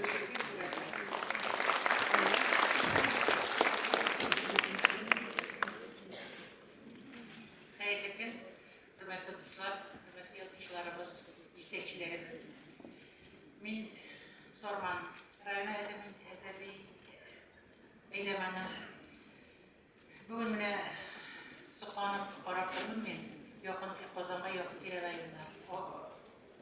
Орча, Саба, Шания ханым Чистайдан килде. Зор, олы, мотор автобуслар белән кырга килделәр алар. Мин үземнең 7 генә марафончы белән килдем һәм безнең Фарида Исламова безнең җәй бистәсенә әйдәмәне. Ул 4 марафончысы белән килде. Барлыгыбыз 11 кеше килдек. Алга таба да менә безнең әдәби марафончыларыбыз үзебезнең күп. Вакытында без Сабадан кала 2нче урында да булып тордык. Теннер белән мактан инде алга таба шундый зур кешеләребез, конкурс марафончыларыбыз бердән булып, минем үземнең марафончыларым безне китапханәчеләр тора. Китапханәчеләргә күбрәк басым ясадык. Без инде укытучылар ишетеп алып китә алмыйбыз. Аларның булай да эшләре бик күп. Алга таба шулай зур коллектив булып, тагын берничә әйдәмәнебез булып безнең арада. Күп булып, зур автобуслар алып шайтырып килсәк ара дигән шундай бер төрле вак көннәр белән кызлардан шундай уй фикерләре белән китәчәкмен. Кеше укыйсы белән шәһәрен белеп әйтте, эшләргә кирәк, сөйләшергә кирәк, бердән булганда китап белән кызыксынучыларыбыз күп безнең. Аллага шөкер, язучылар көннән-көн дип әйтерлек матур китаплар белән безне таныштырып торалар. Китапханәләребездә китаплардан кулландырылып тора. Шуңа күрә бердән булып, бергә булып, һәм районның шушындый матур прозаларда шундай менә программа бик бай эшләнгән, бик зур рәхмәт сезгә. Киңәшләрегез белән бергә алга таба да шулай очрашырга язсыннар. Рәхмәт.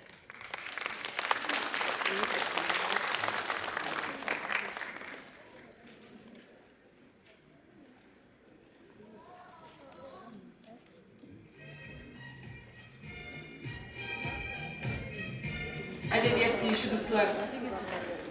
Әдәби бәйрәм белән сезне. Бүген әдәби бәйрәм чыннан да. Мин быел үземне әдәби әйдәман буларак сынап карадым. Аллага шөкер, менә шундый мөмкинлек биргән өчен Раил Мәгътәшкә бик зур рәхмәт. Елым шундый күңелле үтте. Аллага шөкер.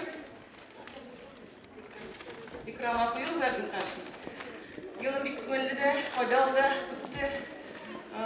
Мин Казаннарны җитәклим. Мин үземне шулай ук оештыручы буларак та сынап карадым быел. Һәм барып чыга икән, килеп чыга икән дигән нәтиҗәгә килдем. Быел без 4 мәртәбә очраштык. Һәр сезонда очраштылар, иштырдык, Аллага шөкер. Бу минем өчен зур үсеш.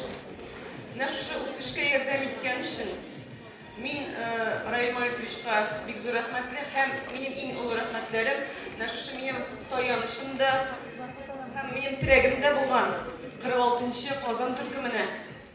Менә алар шундый зур команда безнең әле монда ятсына. Бик зур рәхмәт кызлар минем белән булганыгыз өчен. Барыбыз да исән сау булыйк. Әдәби марафонның офыклары тагын да киңәйсен. Әдәбият укучылар тагын да күбәйсен. Бергә булыйк. Зурдан-зур уңышлар насыйп булсын безгә. Бик зур рәхмәт. Usta Aydaman Gülnara Gataulina һәм сезнең кайнар алкышларыгыз. Хәзер сәхнәгә чыгачак чираттагы җырчыбызга сез инде күптәннән гашыйк. Аның jırların köpler yottan bile. Karşı alığız, Tatarstan'ın at bozan artisti, İskitkeş dersi, yolkınlı Liliya Mollagaliyeva.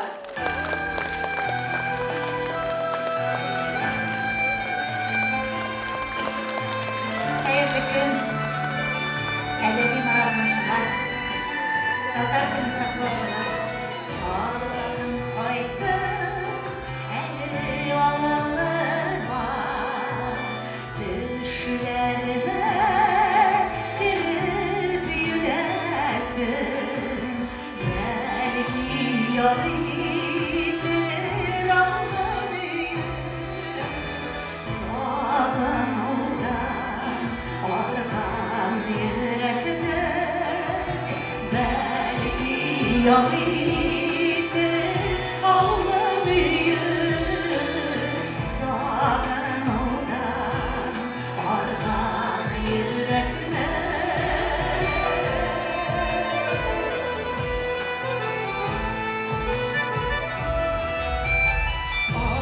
su kızıl şeklen oda Teres tüplerinde yoran şeşeklerin orasında ağır uğramına koradır yoran şeşeklerin orasında ağır uğramına koradır.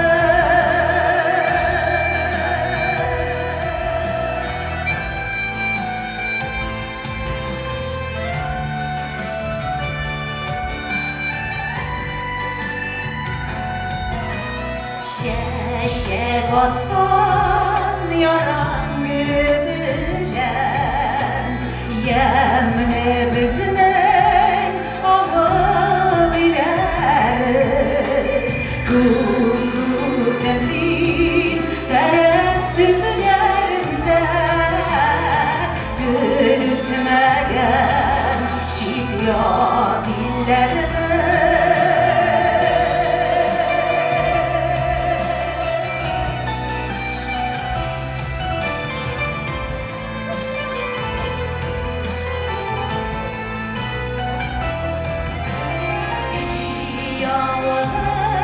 yalanını şirin bulsun ortamlara gider günlerin şırlarda kuşanlar bulur gürler şeşek ortam yılların şırlarda kuşanlar bulur gürler şeşek ortam güllerim gürler şeşek ortam güllerim.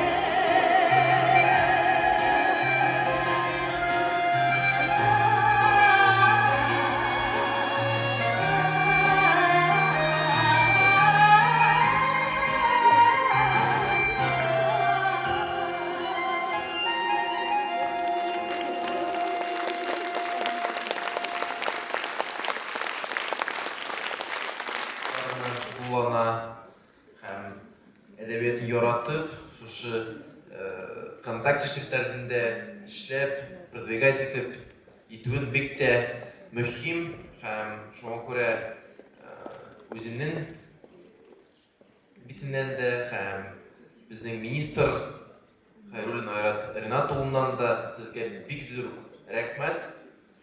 Алда да шулай ук актив булып, проектларда катнашу һәм безнең татар телен саклар өчен сезнең дәртегез киреп калсын.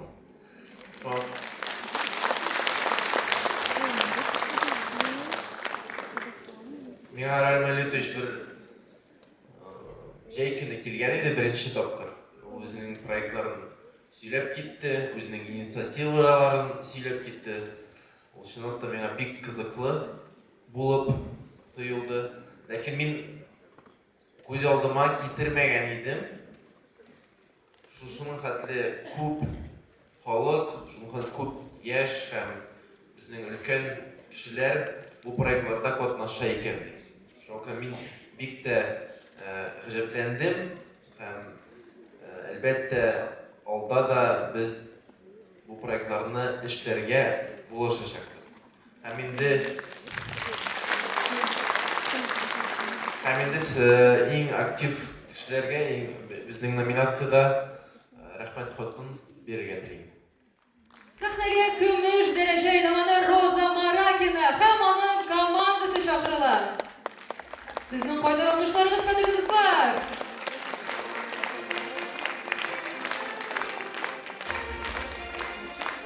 Роза ханым, рәхим итегез, сезне беренче чиратта сезгә тапшырабыз.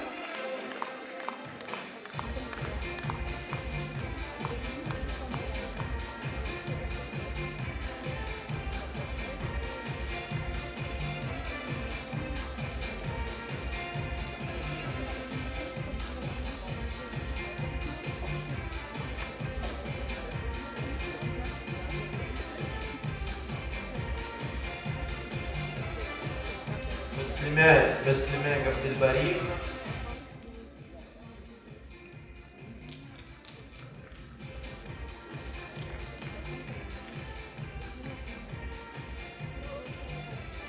Розалия Хафизовна Килметова.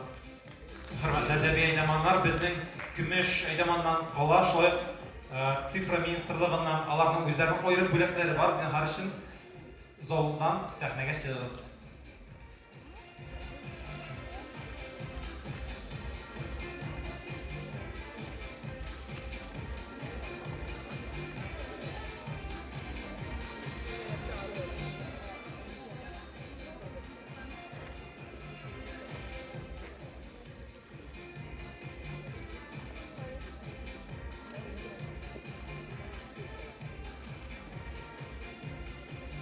Кадерле кунаклар, әгәр сез үзегезнең исем, фамилияңызны ишетәсез икән, шулай ук сезне сәхнәгә килеп калабыз.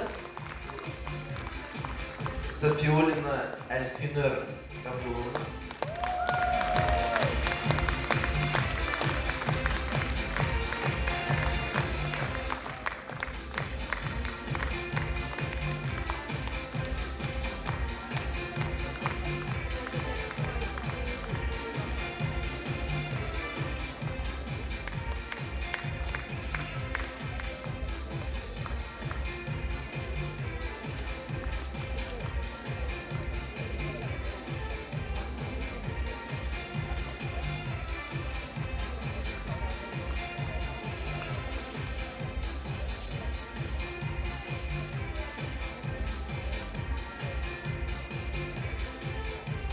Тимуршина Сәвия Маликовна.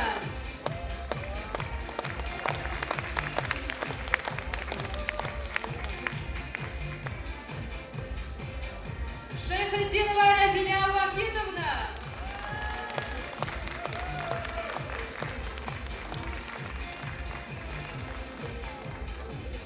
Спиридонова Суса Яковна.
особая личная благодарность, Равиль Мавлетович, за весь проект, за все инициативы.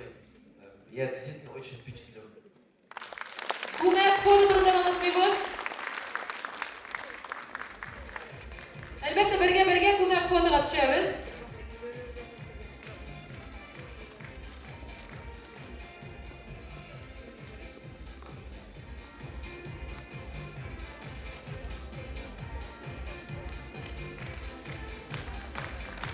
Һәм көмеш дәрәҗә әйләнә Роза Маракина. Роза ханым, сүзне сезгә тапшырабыз.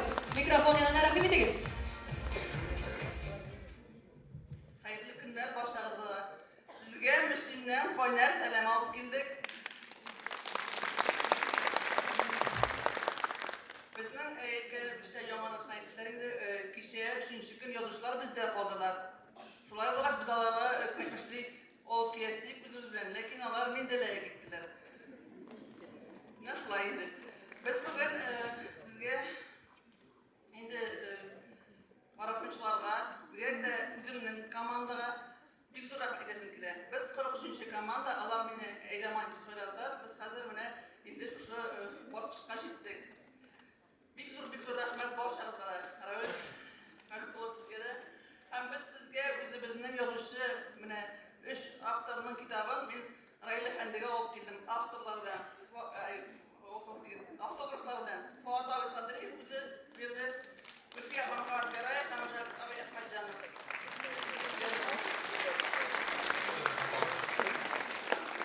Tameli temli bulak, bugün temli kuştelaş sizge.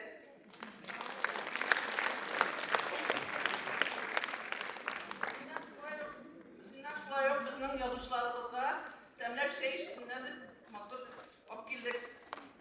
Kuştelaş sizge.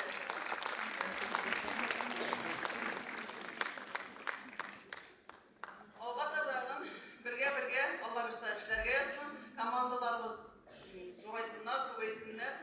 Biz güçlü, biz birden, biz bir oila. Roza xanım, siz bo'laklar bilan kelgansiz. Bizdan da bo'laklarni qabul etib oling'iz. Qo'ynar olqishlar, qadrli do'stlar.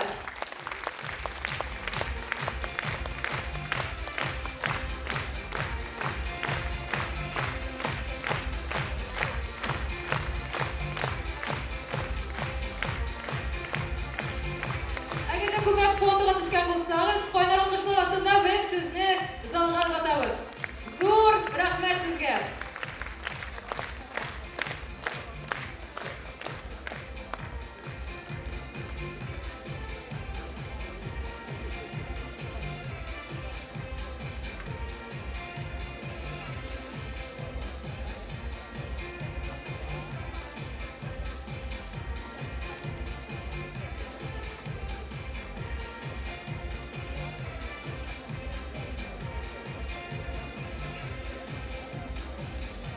Jir yılada güldüre, uylandıra. Nişik kine bulsa da bir taraf kaldırmayın. Şiratlığı jirşibizin çıgışından soň biz buna tağın bir kat inanırбыз. Koydurmun, İlgiz Мәҗитов kıyı Gülşat Zaynaşeva sizleri. Sahnede Oyzile Garifullina.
Мин бит сине бик күптәннән көтәм.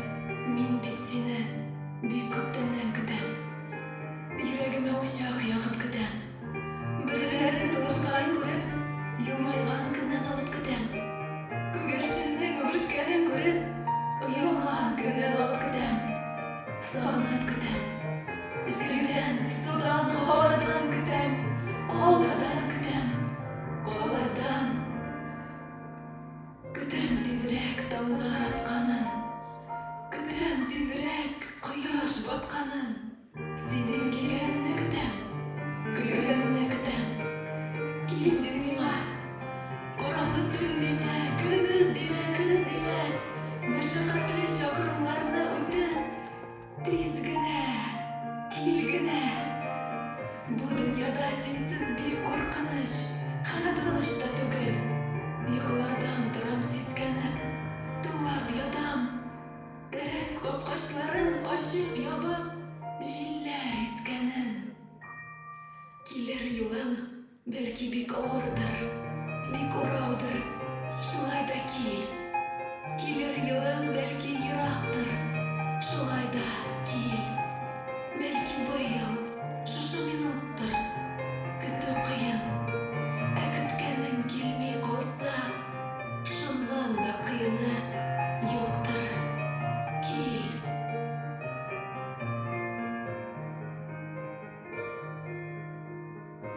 Син язмыйсың, ә мин кемдә хатлар язам, кемдә язам, сиңа язам мин. Котылгысыз бер мәҗбүри эшкә әйләндереп киткән язам бу. Кемдә язам, төштә нәрсә күргәнемне язам, җитәкләшеп ике йөргәнне, күк күкрәтеп кара булып килгәч, икебез ике якка йөгергәнне, язам язлар булганын, Агыйделнең яры тулганын, май уртасы җиткәч кырау төшеп, алма чәчкәсенең туңганын. Күршедә бала туганын язам, тәүге тапкыр көлгәнен язам. Ялгыз калган аккошларның ничек, батырларча үлгәнен язам. Бергә чаклар шундый рәхәт иде, аерылулар яман дип язам. Элеккечә мин яратам сине, мин синеке һаман дип язам. Син язмыйсың, ә мин көндә язам. Бер көнне дә язмый калганым юк. Калганым юк. Тик берсен дә сиңа салганым юк.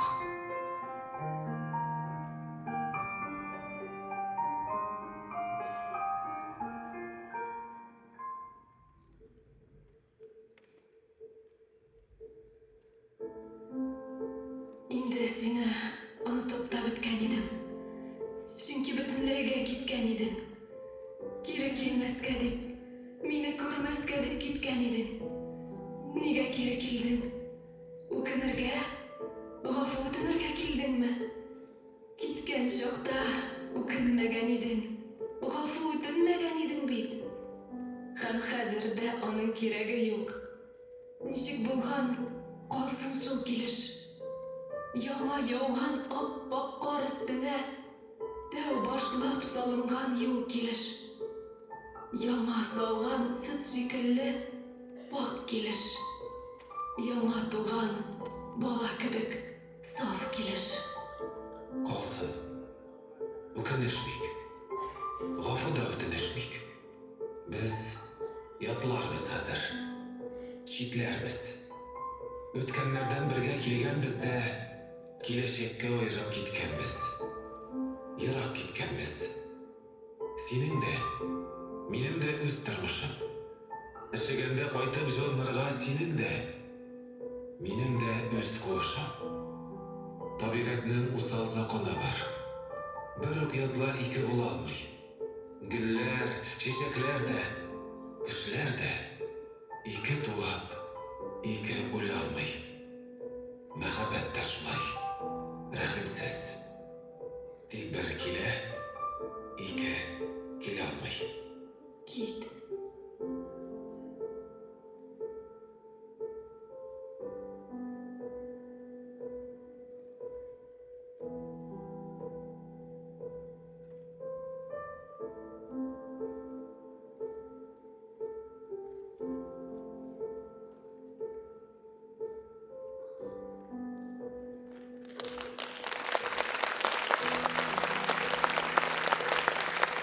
Nursanet һәм Алмаз Хөсәеновлар.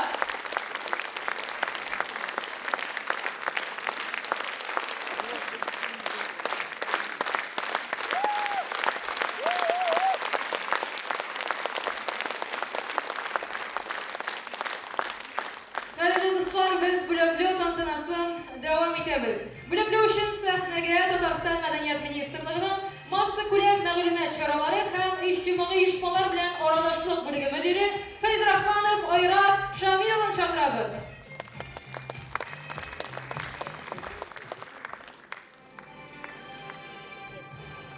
Хәерле көн, хөрмәтле әдәби әйдәманнар, кадерле милләттәшләр.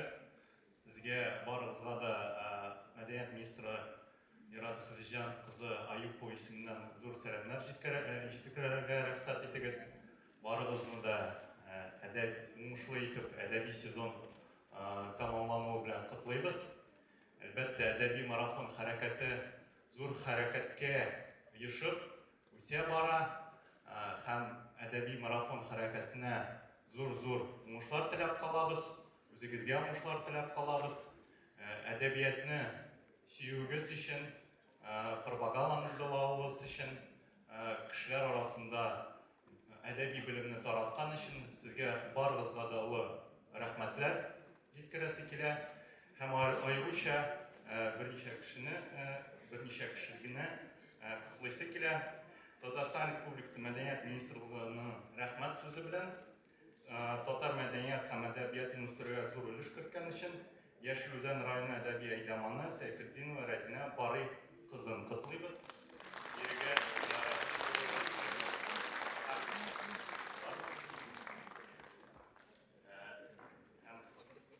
Сәенова Нурсәнә Илгизә кызы Түбән Кама районы әдәби әйдәманы шулай бирегә чакырабыз.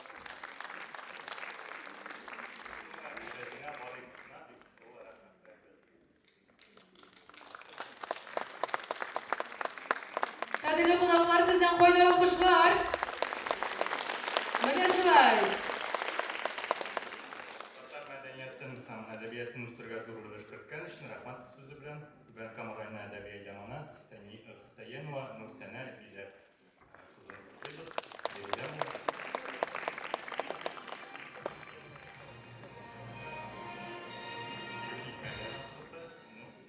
Кем булса инде Түбән Кама вәкилләре призларын алып һәм грамоталарын алырлар. Рәхмәт сүзе Татар мәдәният һәм әдәбиятын үстерүгә зур өлеш керткән өчен Лениногорск районы әдәби әйдәманы Рахманов Шәмсуарова Ләйсән Таһир кызына рәхмәт биреп.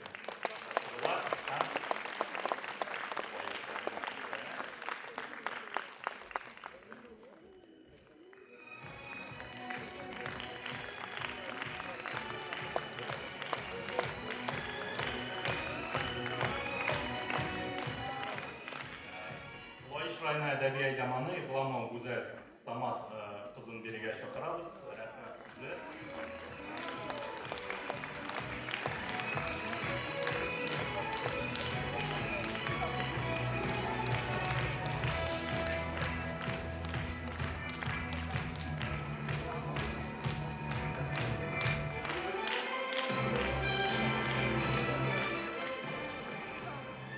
Гыржы районы әдәби әйдәманы Шәйхетдинова Миләүшә Рәшит кызы чакырыла.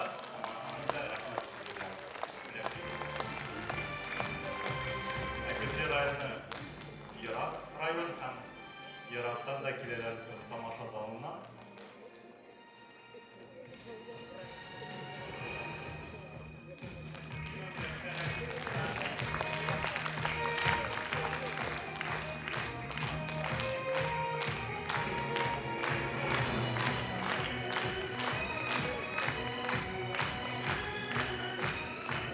Саба районы әдәби әйдәманы Билалова Ләйсән Рәхит кызына рәхмәт сүзе бирелә.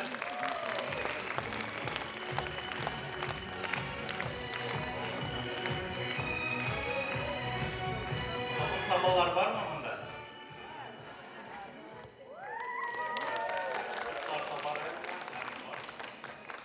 Билалова Ләйсән Рәхит кызы.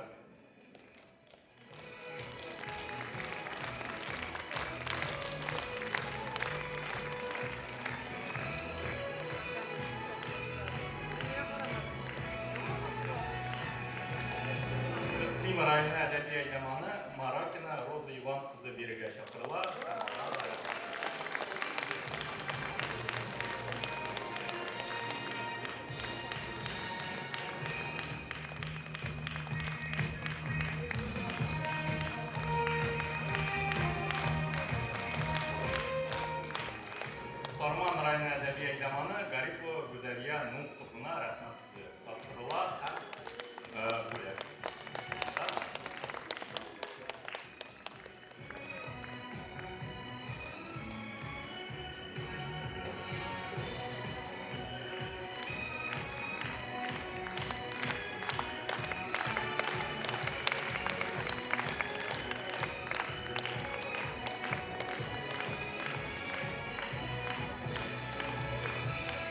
Баршаңызға зур рәхмәтләр һәм киләсе сезоннарга хәтле рәхмәт. Сезнең сәхнәдә калуыгызны сорыйбыз.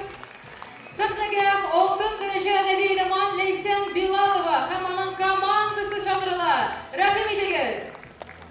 Ләйсән Билалова һәм аның командасы.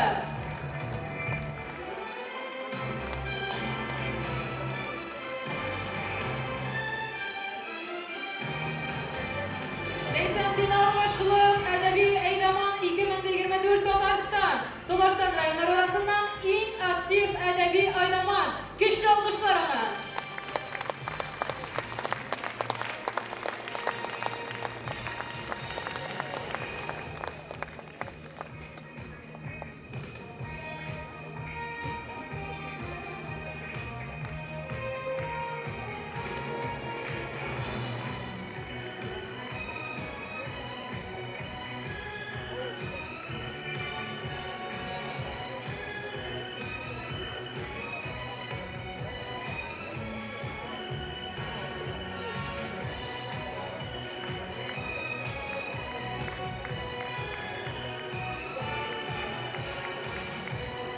Бүләктәр кабул иткән вакытта күмәк фото турында да онытмыйбыз.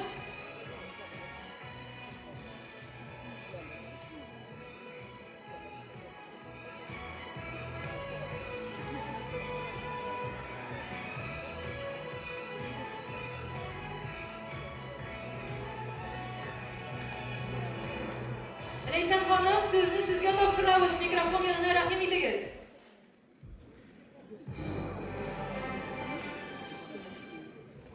Барыгызга да хәерле көннәр. Менә без яңадан әдәби марафончылар тагын бергә җыйналдык. Бу бик матур залда, гаҗәеп матур бәйрәмнең тантанасында катнашабыз. Менә минем өчен шушы залда утырган кешеләр гаҗәеп якты күңелле. Сихр тылсымга ышана торган, менә шушы кыен да, катлаулы да замандагы иң якты күңелле кешеләр. Шушы якты күңелле дусларым, сезне белән күрешүемә тагын бик шатмын. Менә әдәби марафон нәрсә соң сезнең өчен, сабалар өчен дигәндә, минем өчен ул гаҗәеп киң бер төшенчә. Без иң беренче марафонга катнашып киткәндә 6-сыннан катнашып киттек. Һәм шуннан соң инде үзебез һәрвакыт бердәм команда булып катнашып килдек. Күп тә булды, кимедек тә. Безнең инде балалар өчен махсус бара торган әдәби алан проектына 500 бала көн саен татарча китап укуын искә алсак, әлбәттә, эстоннар түгел. Ләкин саба өчен әле алар күп түгел. Шулай да әдәби марафон минем өчен китап укучылар саны гына түгел. Көн саен китап уку, аны интернет битенә куеп бару әле ул бер эш. Ләкин һәр кеше шушы укыган китабыннан бер генә яхшы сыйфат алса да, бер генә күңеленә матурлык салса, менә безнең өчен максат шул. Менә шушы үзебез яшәгән дөньяны аз гына да яктырта, матурлый алсак, шунда бер матур эз калдыра алсак, әдәби марафончылар. Минем өчен марафончы булу максатына ирешкән дип саныйм. Инде соннар белән генә бәяләнми торган, гаҗәеп менә шушы зур хезмәтнең артында торган Раим Мамтович, сезгә бик зур рәхмәт. Һәм инде аның һәр тәкъдимен күтәреп алган менә шу залда утыручы якын дусларым. Без инде һәрберебез якын дус, йөзләребез таныш. Без инде республикабызның кайсы җиренә генә барсак та шундый якын итеп каршы аласыз. Алар әйтә инде. Аккалфак Ләйсән килгән, Сабадан Ләйсән килгән, әдәби марафончы килгән дип. Шуңа күрә бик зур рәхмәт әдәби марафонга безне таныштырган, дуслаштырган өчен, бик күп китаплар белән таныштырган өчен. Халыкны китап укуга тарткан өчен. Һәм бүгенге көндә дә безнең халкыбыз китапны ярата, китапны укый, аның керткәне, кертмәгәне тагы да күбрәк инде Аллага шөкер артында. Ул безне яңа эшләргә рухландыра. Бездә ул марафоннар әллә ничә төрле. Хәзер инде без гаилә белән укыйбыз. Төрле авторларны өйрәнәбез. Безнең инде әтиләребез, бабайларыбыз бергәләп укый хәзер. Шуңа күрә марафонга без бик рәхмәтле, һәм киләчәктә дә инде китап укылса, язучыларыбыз яшәсә, матур әсәрләр туып торса, һәм менә шушындый рухы саф, чиста күңелле, саф әдәби марафончылар яшәсә, милләтебез дә яшәр, алга да барыр. Бик зур рәхмәт барыгызга.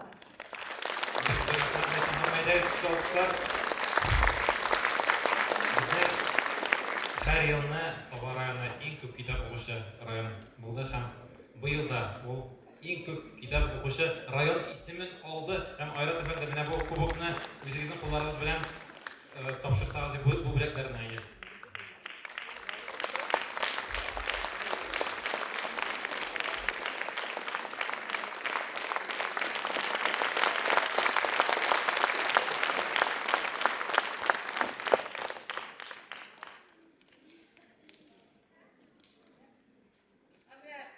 Инде без сәхнәдә басып торабыз икән, менә буларның бөтенесе әдәби әйдәман.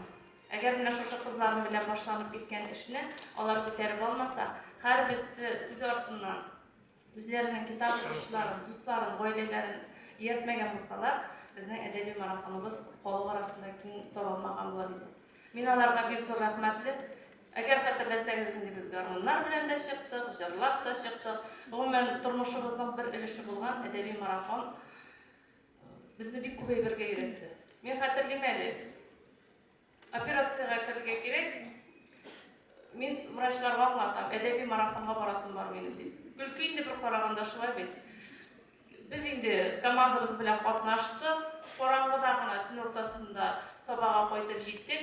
Иртәнге 7дә инде мин ишек төбендә башка җирдә операциягә керер өчен больница ишек төбендә тора идем. 8 тулгач мен операция башланды. Димәк, әдәби марафон ниндидер безнең эшебезнең бер өлеше генә түгел, ул безнең ниндидер намус эш булды. Шуңа күрә бик зур рәхмәт барыгызга да. Һәм кызларыма Olgun dərəcə ədəbi eyləman Leysən Bilalova həm sizin qoyunar alqışlarınız. Qoyunar alqışlar aslında biz sizni zalga uzatamiz. Zor rəhmət sizə. Bu жылы мұхитта тарихшы сөзін әйтмейше bu мастер менә хәзер залга кергәндә инде ханымнарыбыз, ташларыбыз. Сез бик символик урында хәзер урнашкансыз монда академия гына түгел, тарихи яктан бу бик тә мөһим урын, чөнки монда 200 метрдан соң Сөембикә бакчалары дигән урын башлана. Шулай монда Казанда иң борынгы таш язмасы гарәп язуында табылган һәм Шиһабетдин Мәрҗәнигә тапшырылган булган. Үз вакытында бу монда Биредә бер урында табылган булган һәм алтын бөртек турында бер сүз анда язылган иде. Һәм шуңа күрә әдәбият сөючеләр, алар әдәбиятны да, тарихны да саклаучылар, мәдәниятны гомумән алга үткәрүче хәрәкәт булып тора. Сезгә барыгызга да әдәбиятны һәм тарихны яратып, киләчәк буыннарга да тапшырырга дигән теләктә. Зур рәхмәт сезгә. Кадерле дуслар, хәзер булып торыгыз. Хәзер сез чираттагы җырчыбызга һәм аның тавышына гашык булачаксыз. Каршы алыгыз сәхнәдә Айнур Каюмов.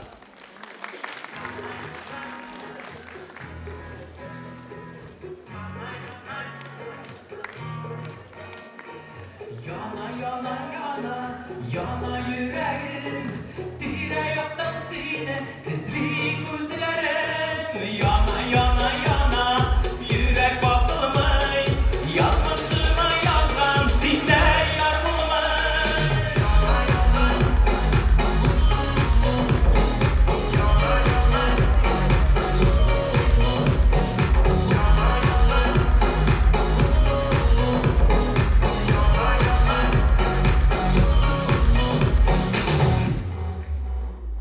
Etme,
Хөрмәтле кунаклар, әйдәгез сул кулларыбызга күтәрик инде.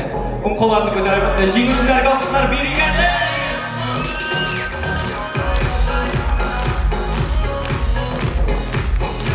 Hazır üstünde şakroniler. Yana yüreğin, bire yandan sine, esri gözlerin. Yana yürek basılmay, yazmışıma yazdan sine yar bulunur.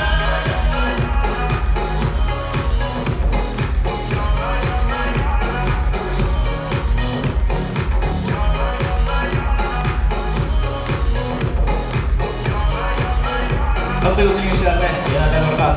Rahmat. Aynur Kayımov!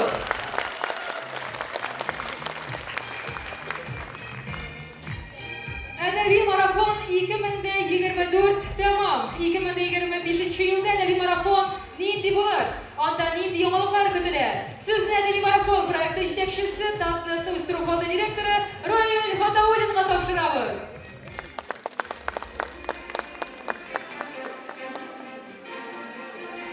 Hayırlı günler, hürmetli edebi marafonçular, edebi elemanlar. Şunday motor konsert, bugün şunday köp ijrochilar hali bunun bilan hali bizning tam tugul. Davom bizning ijrochilarimiz bor, otqazon, xalq artistlari da hali bizning saqlanan. Motor etib sizni alışveriş jasarlar 2024-yıl tamamlanıp kelar. Bu biz yazıp koyduk edebi eydamanlar sezonu deb.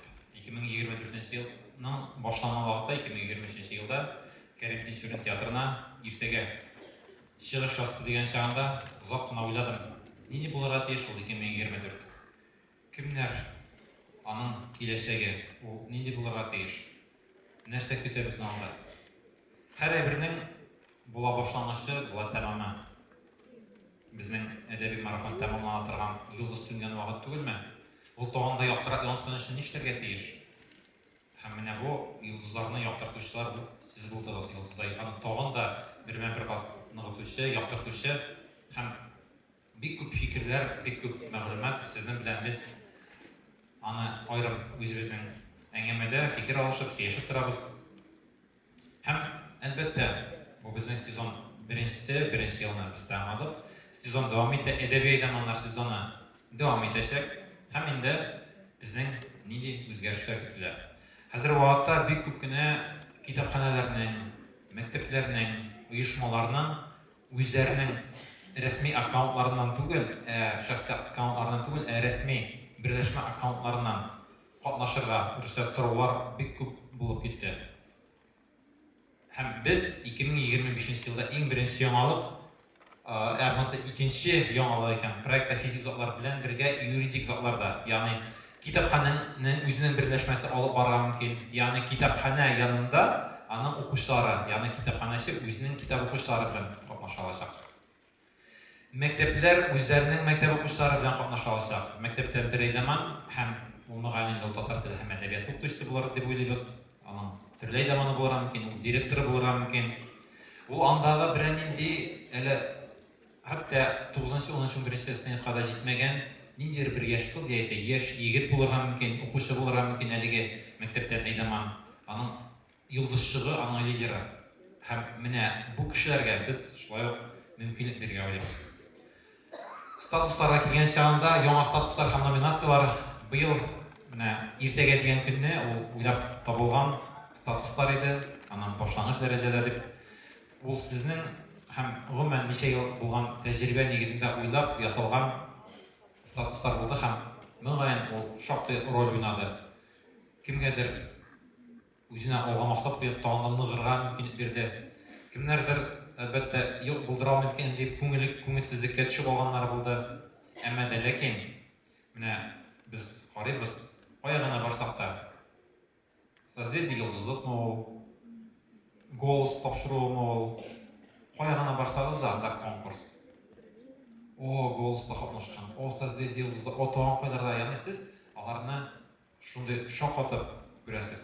Яшь кенә егетнең җырлаганын видеоны күреп куйдылар кичә аудиода. Менә шундый яшьләре безне күрәсе килә сәхнәдә дип әйдәгез шундый яшьләрне күрик, шундый юлдашчыларны күрик, шундый җырчыларны, талантларны без татар теленә мәхәббәт тәрбияләп әдәби марафон проекты аша шушында сәхнәгә, әдәби марафон сәхнәсенә күтәрик. Безгә нәкъ менә шундый талантлар аша һәм гомумән һәр кешедә менә бу йолдызчыклар кабынсын иде. Талант дигән әйбер, аны әгәр дә камилләштермисең, әгәр дә үстермисең, әгәр дә ныгытмыйсың икән, ул искерә бара, тузанлана бара, ялтыравыгы бетә. Шуңа күрә аны гел шомартып торырга кирәк. Ятыртып, сез өйдә бит тузаннарны, мин бит әле узган ел гына сөртеп алган тузанны инде быел да сөртергә кирәкми тормыйсыз. Аны көн саен сөртеп торасыз, карап торасыз. Һәм туган телгә мөнәсәбәтне дә үзеңнең телне белүне дә камилләштереп, яхшыртып, ялтыратып, чистартып торырга кирәк. Әгәр дә без бу мәсьәләдә эшне алып бармыйбыз икән, ул тузанланачак, аның ялтыравы бетәчәк, аның кызыгы калмаячак. Һәм безнең киләчәк буынга тузанланып беткән, ялтыравы булмаган телнең, әдәбиятның киләчәге кирәкми. Шулар арасыннан язучылар үсеп чыкканын күрәсе килә. Шулар арасыннан шагыйрьләр һәм башка талантлар, җырчылар, артистлар, нинди генә кешеләр булмасын, нәкъ менә туган телгә мәхәббәт аша китап укып, безнең киләчәк буыныбыз киң карашлы булып үсте. Китап укымыйча, әлбәттә үсәргә була. Китап укымыйча да талант була. Әмма ләкин кеше китап укый икән, аның карашы киң икән, аның таланты да киң кырлы була. Менә без киң кырлы, шундый ныклы кешеле татар шәхесләрен үстерү әдәби марафонның бер бурычларының берсе. Biz хәзер вакытта бик шундый тарихи моментны булдыручы команда, шундый агым, шундый юнәлеш. Сез әлеге тарихны, татар теленең киләчәген булдыра торган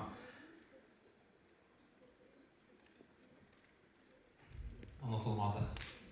Шул тарихны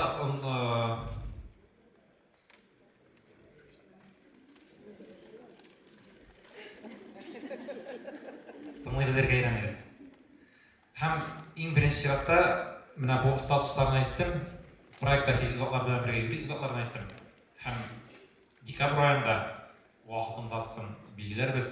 Мин Казанга әдәби әйдәманнарны тагын бер Татарстан җәмгыяте белән чакырып, киңәшләшеп, киләсе елга планны, нигезләмәне мин генә түгел, язучылар союзы гына түгел, сезнең белән бергә булдырып, үзебезнең киләсе ел ярышын бергә булдыруны. Һәм киләсе ярыш ул безнең юбилей ярышы, әдәби марафон юбилей, һәм безнең бу 30-нчы әдәби марафон ул монда катнашуым белән мин искиткеч шатман, рәхмәт дип бөтен кешеләр чын күңелдән рәхмәт әйтә торам. Зур рәхмәт, алга, киләчәккә.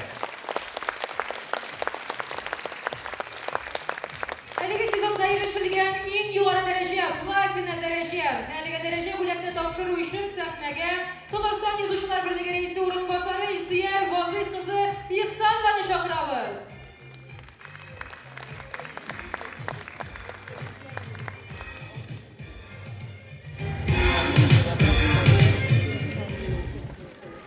Безнең әйткәнебезчә, әдәби марафон үсә, үзгәрә. Менә әле генә Раил Мәүлид улы сөйләп китте. Ул тагын нинди уйлар, нинди фикерләр белән яши, тагын нинди без проектлар уйлыйбыз, планлаштырабыз. Менә бу сезон безнең әйдәманнар сезоны булды. Шундап та ул зур бер яңалык булды. Әйдәманнар үзләре артыннан бик күп укучыларны ияртеп алдылар. Һәм бу әдәби марафонның эштәлеген дә ныгытты. Укучыларны да китерде, уларга яңа көч бирде. Менә инде безнең моңа кадәр күп укучылар җыйган районнар арасында әлбәттә аларның тагын укучылары артты. Мин үзем Лаеш районына буларак һаман Лаеш районына карап бардым, ләкин анда безнең беренче елларда әдәби марафонга катнашучылар азрак иде. Аннан соң күбәеп китте. Мин бик горурландым. Бу әлбәттә әдәби әйдәманнарның эшләре. Менә әдәби әйдәманнар алар киләчәктә дә үзләренең эшләрен дәвам итәрләр.